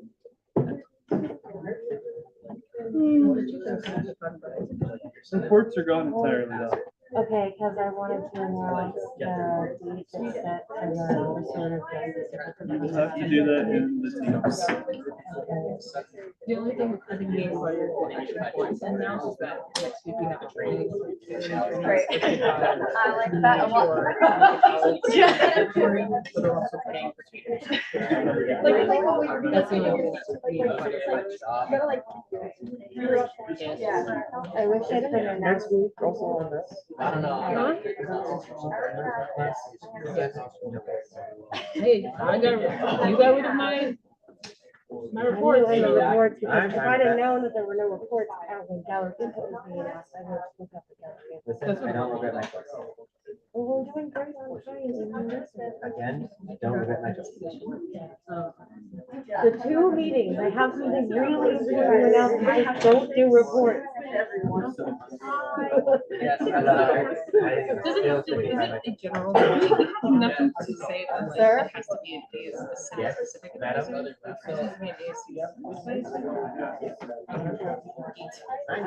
Technically, it's bylaws, but I don't think we can actually get rid of that because I think that is like a requirement from. I think it's just this year that we have 2 different Yeah. 20%. I don't think it matters too. I don't think so. ASCSU. I'm gonna go see what I think. You can even put that in your report. I'm not throwing you under the bus.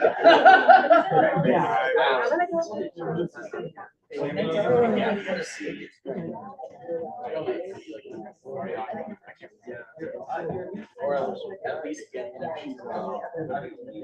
now with the whole team.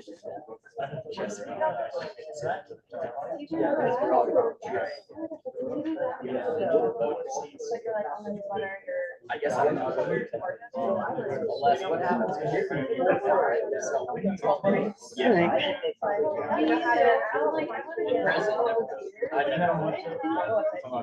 Yeah, for real. It'll be a. I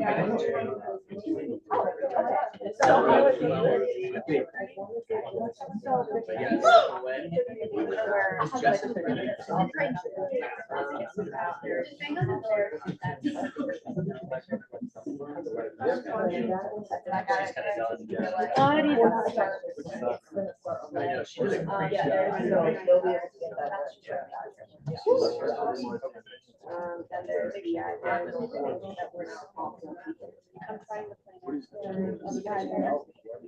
a great or middle league. So I can't tell you. It's been at least 3 years. I'm okay.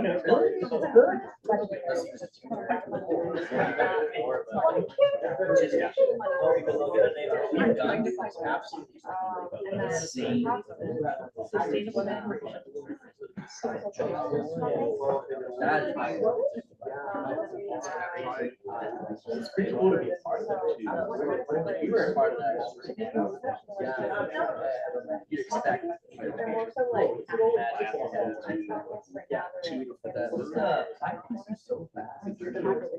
How you doing? Pretty tired. Oh, no, I'm on last. Oh, yeah. You need a third or last one. So there's the chairs and there's like big ones. You understand the rules of do this. And you like.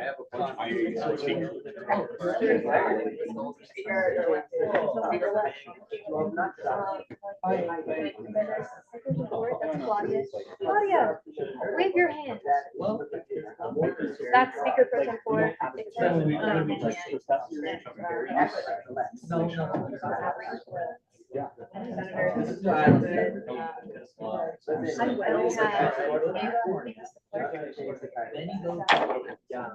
Yeah, what was the change?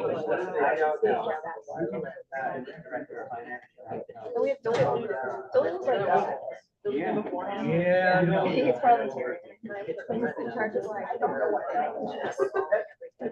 I mean, it sounds like cool. That's that. It really does sound squad.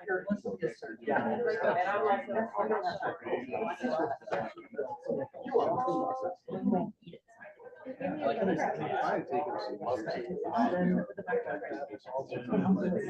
Yeah, this is the first time. See, I'd like to do. I feel like. Yeah. That feels like. I feel like. I was listening to him argue, it's funny. I like watching people scramble. Makes me happy. If I wasn't so yeah, like that. I mean, I feel like I like day. It's kind of cool. Yeah. Hey, Like, doesn't have friends.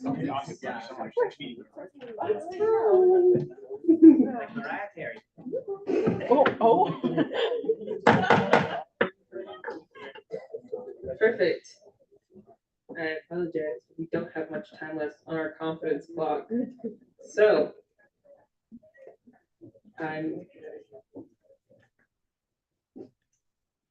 Is there something else y'all would like to do with this piece of legislation before I send it off to committees?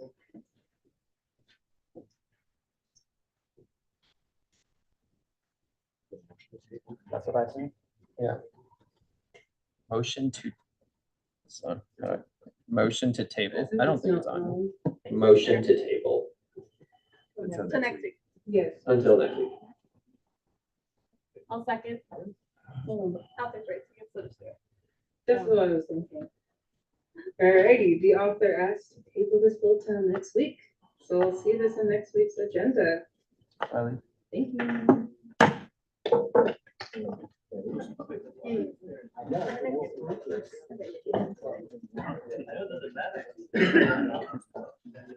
Moving on to Bill 5326, executive job description.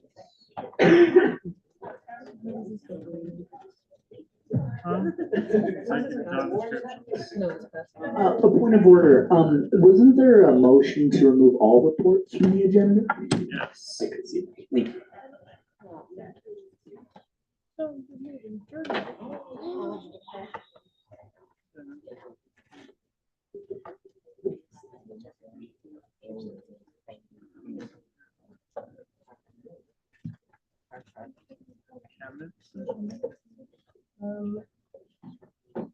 gotta have, Parker, when you get the chance, can you read the actual first? Yes.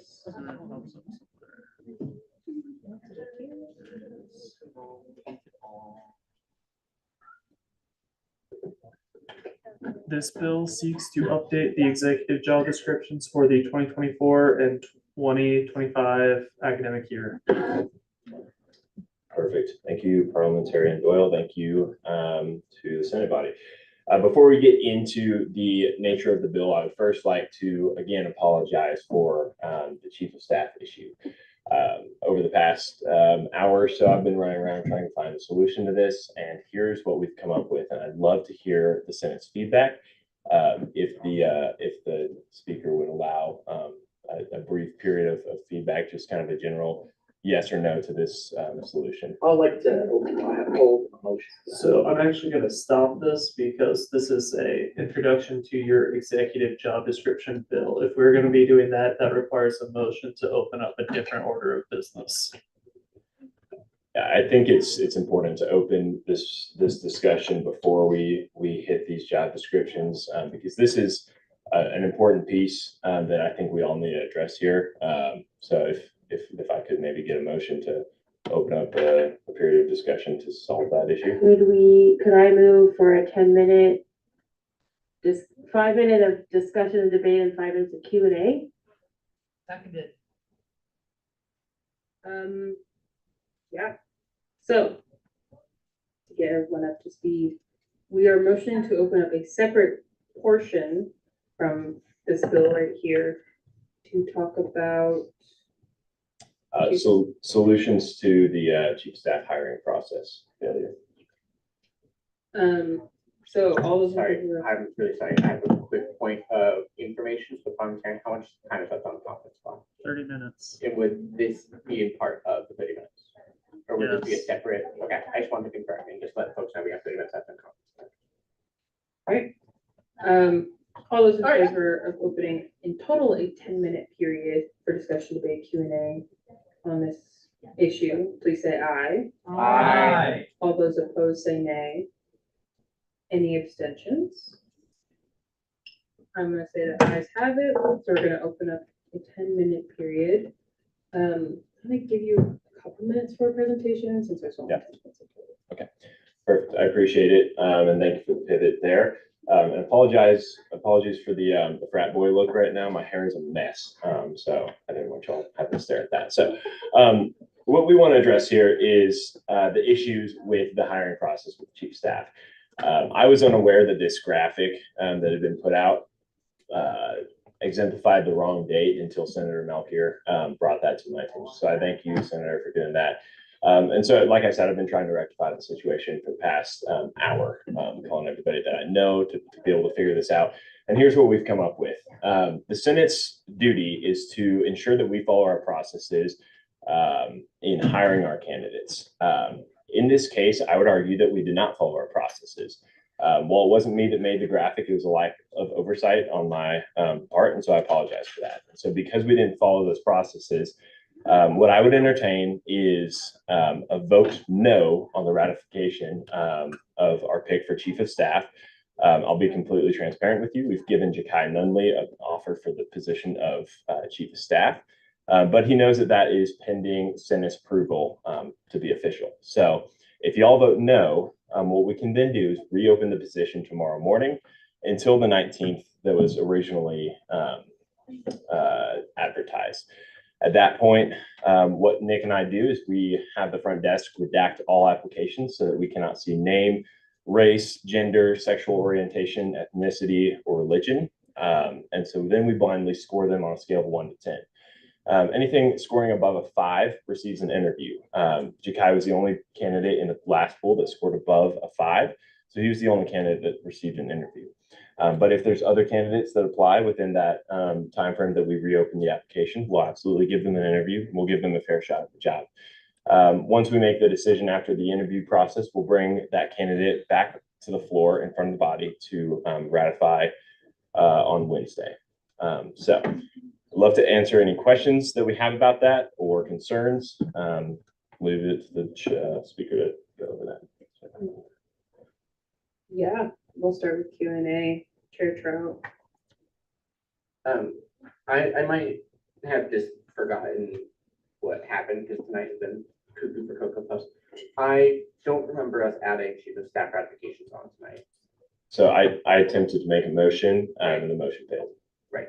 So we wouldn't have to vote no on it tonight because for all intents and purposes, we don't have that ratification set tonight. So that could just be, okay, cool, we do this, and then you come back next week and say, hey, we did this, I'm not sure if we would have to go into a period of ratification and vote no on the candidate, Right. or if we could. So I would say you wouldn't need to do that because it would be assumed that, yes, he'd still be a finalist, but that Sure. would go through the other applicants. So I don't see a purpose for that. I appreciate you thinking about actually thinking about that, but that's not something you have to worry about tonight. Perfect. And with that, I go. Associate Campbell. I just want to say I really, really appreciate your transparency and your willingness to say, hey, you know, we need to go back to the drawing board on this. I really appreciate also understanding a little bit more about the process. That is super helpful. So yeah, I guess I was just going to echo what Sammy was saying, like, since we weren't seeing a ratification this evening anyway, that if you wouldn't mind going through that process without necessarily having to make a vote of no confidence, if you'd be okay with that, I think that seems perfectly in order. Yeah, and I'm fine with that. And that's a discussion I had with Nick here. Being the chief of staff, I wanted this position like none other. And so it'd break my heart if there's somebody else who wanted the position and just couldn't, find the time to apply. So. No. Great. Chair Christie. Great transparency. Can I yield to previous question? Baller. I yield to previous question. Motion. Motion to previous question. It's been a long night. Is there any dissent? All those in favor, please say aye. Aye. All opposed, say nay. Nay. Any abstentions? Solidarity abstention. This motion passes. We're gonna move to a period of discussion. I don't really know. I was gonna say, I don't really think we're talking about anything. Yeah, Chairman that's Ati. something. So it seems like we resolved all our issues from previous things in Q&A. So I motion the previous question. Right? A second? Second. Any dissent? Seeing none, that motion passes, and we move out of this period back to a presentation. Perfect. Just to fill y'all in on what will happen next, after we present this, I'll go send an email to the front desk notifying of this. They'll do it first thing tomorrow morning. Career Center has to approve of it. And I can Should do right that. now for you.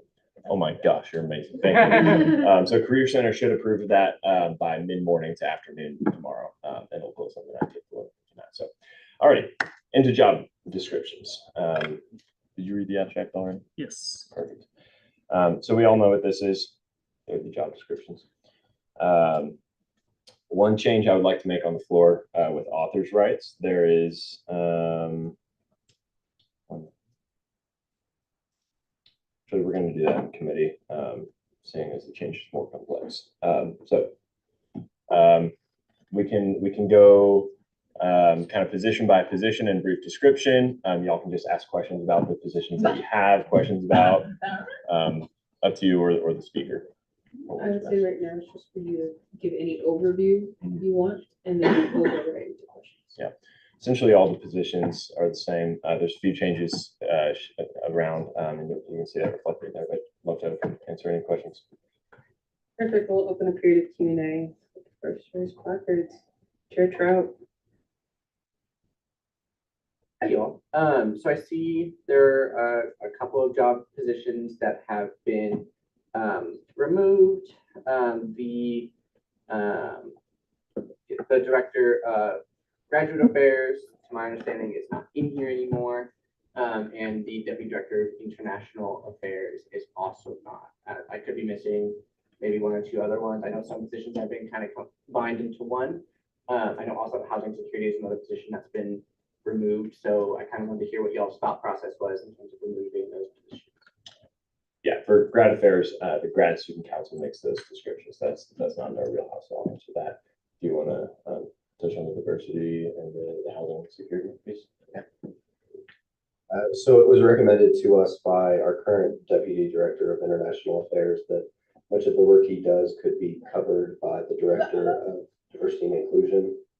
So he recommended to us that his position wasn't necessary. And so we just lumped those job responsibilities that typically would be reserved for the Deputy of International Affairs. And we added some of that to the Director of Diversity and Inclusion.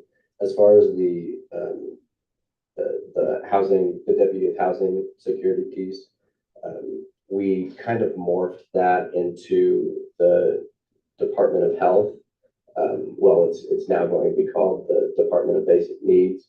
Is what we found. A lot of the work that Director White did, as well as Deputy Nunley, was focused on some of these issues of housing security. And so housing, we view it as a basic need, and so it falls under kind of that category. But still, many of the things that the Department of Health did, as far as the blood drives and things of that nature, those are still in the job description. What was added is just more housing responsibilities. And then something that I've heard a lot of constituents issue concern on is the Director of Diversity and Inclusion. Equity isn't a part of that. Anyone who's really involved in DEI work knows that equity is a big key part of that. Is that something you're planning to add on the job title? I know it's small, but I think titles are important in ensuring that, you know, we actually reflect on the work that DEI work does, which requires it. Yeah, I mean, we're definitely open to this, and I understand that these things, especially DEI work, is different regionally. A lot of people call it different things: DEIA, diversity, equity, inclusion, accessibility; DEIJ with justice at the end. Some people call it JEDI with justice at the beginning, equity, diversity, and inclusion; DIB, diversity, inclusion, belonging. And so kind of in preparing these job descriptions, it was an understanding that the work is more important than what the title says, because that equity work is built into what the Director of Diversity and Inclusion does.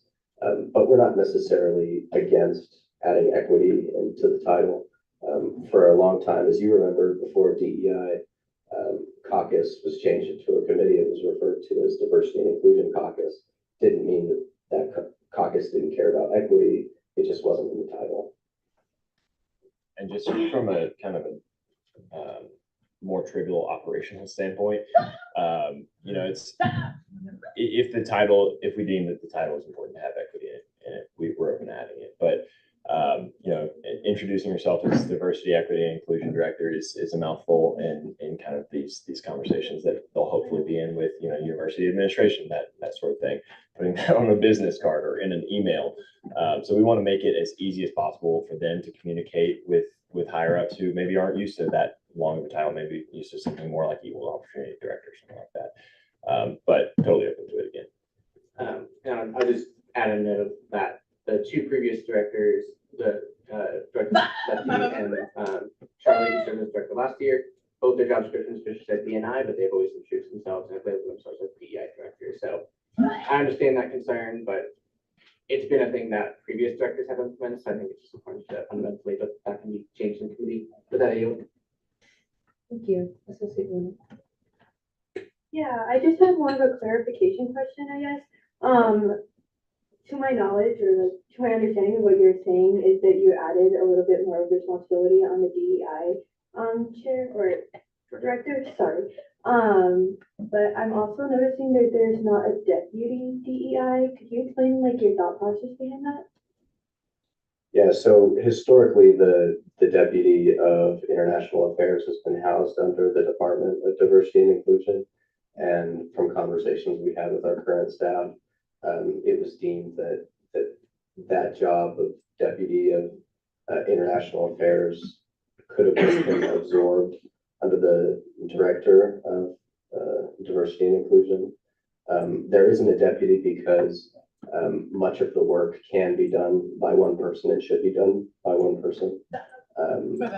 Just as far as streamlining things, so that that individual who is hired has something to consistently work on.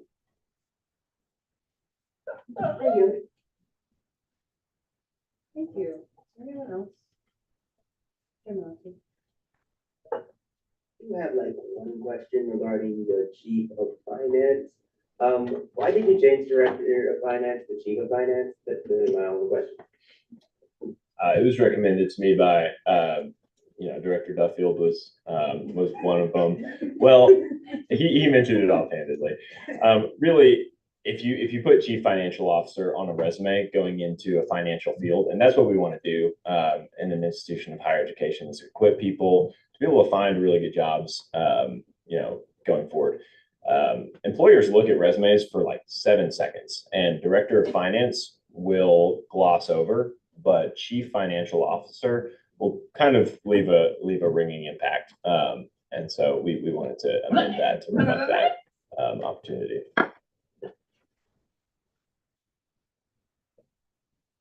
I yield the rest of my time to Chair Austin. They can be put on this business. Fair enough, I just yield my time. Great. Do you want to speak now or later? Speak with this now or later? You can be added. I was going to be added, that's what my aim was.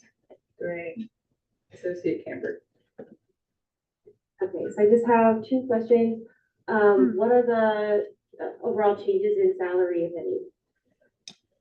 There'll be a 3% increase for all paid positions in ASCSU across the board. Okay. Yeah, that includes legislative cabinet as well as judicial. It was part of the SFRB package that we presented on last week.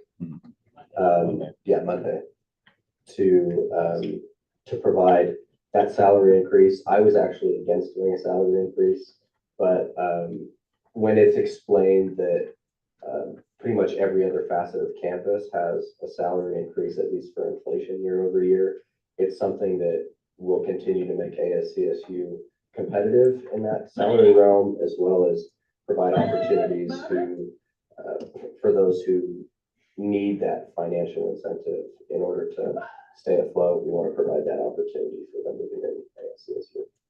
And then my other question in regard to hiring practices, does when you look at a resume that's had information redacted, are you also considering information that's in like a cover letter, or just looking at the information on a resume? Because I know that can be somewhat limiting if you are only looking at the 3 most recent things, as opposed to like a broader scope that might be reflected in a cover letter. Yeah, so cover letters, there's no way to input them onto Handshake. Same with letters of recommendation. So a cover letter or a letter of recommendation could say, so-and-so, John Doe wants chief financial officer, but we don't know which resume is John Doe's resume because the name has been redacted. So we won't know that until we unredact them once we score them and they score into interviewing stage. And so once that happens, then we'll know, okay, John Doe wrote this cover letter, and so that will give them kind of a boost up as we interview them. Fascinating. Okay, I yield. Thank you. Ooh, thank you, Senator Milford. So with regards to the chief financial officer, everyone in their constitution refers to the position of the director of finance. Would you all be willing to add something in the general description that clarifies that's what this is and then seek to amend the constitution to bring those in line with the fall? Yeah, and we can change the job title back to director of finance if need be. I just kind of want to provide a bit competitive advantage, but whatever. I don't see any problem with changing it. I just want to make sure there's continuity between the constitution and the actual job description. Yeah, we'll iron that out in committee. Then I also noticed that with the director of traditions, the deputy director of traditions, there's an event listed as the ASCSU Buren. I was wondering if you could clarify what that is. That idea has kind of been scrapped. The Buren was something that was done 50 years ago. It's actually an interesting story. It was an ASCSU president that kind of headed up the effort. His last name was Phelps. Michael Stratton. No. Well, regardless, whatever his name was, he was ASCSU president at the time, and there was a prohibition on any type of alcohol in the student center or on campus generally. And students wanted to change that 50 years ago, and so they hosted what they called the Beer In, and it was just a massive protest movement essentially. And the ASCSU president at the time wasn't even a drinker, but he kind of heard the call of students and kind of headed up that protest effort. That idea has been scrapped, and instead we're choosing to do a speaker series of like trailblazers. So to have folks like Congressman DeGoose on campus, Polly Baca, the possibility of Supreme Court Justice Sotomayor. Yeah, we're working on it, folks. But that idea has been scrapped, even though it's still in the description. Thank you. Neil. Thank you, Chair Oswald. We are out of time for question and answer. 12 minutes. Chair Renalty. Motion to adopt the speaker's list. Oh, is there a second? Second. All those in favor, please say aye. Aye.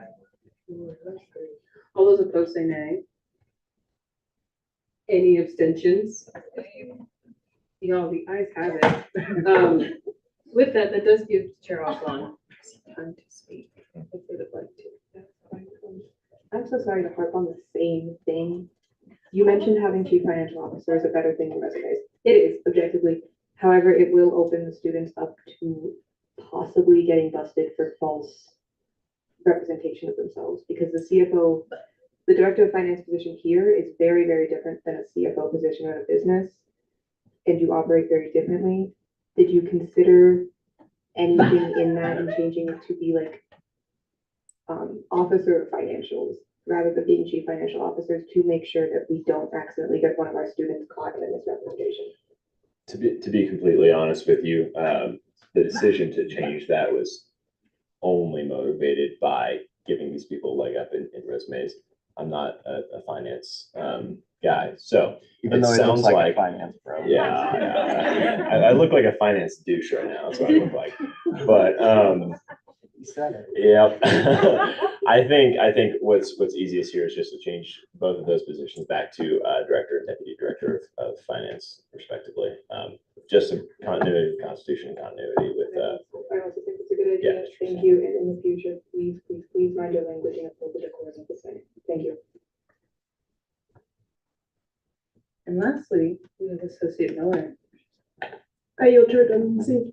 Great, and with that, so send this off to committees. This can go to internal DEI budgetary. Does anyone see a reason for it to go to university?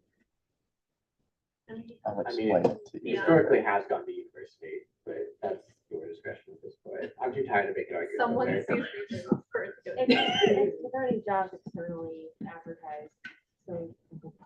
Correct. Also, it's their job, the director's job, to work with the university. And with that, we'll send it to all committees. Great.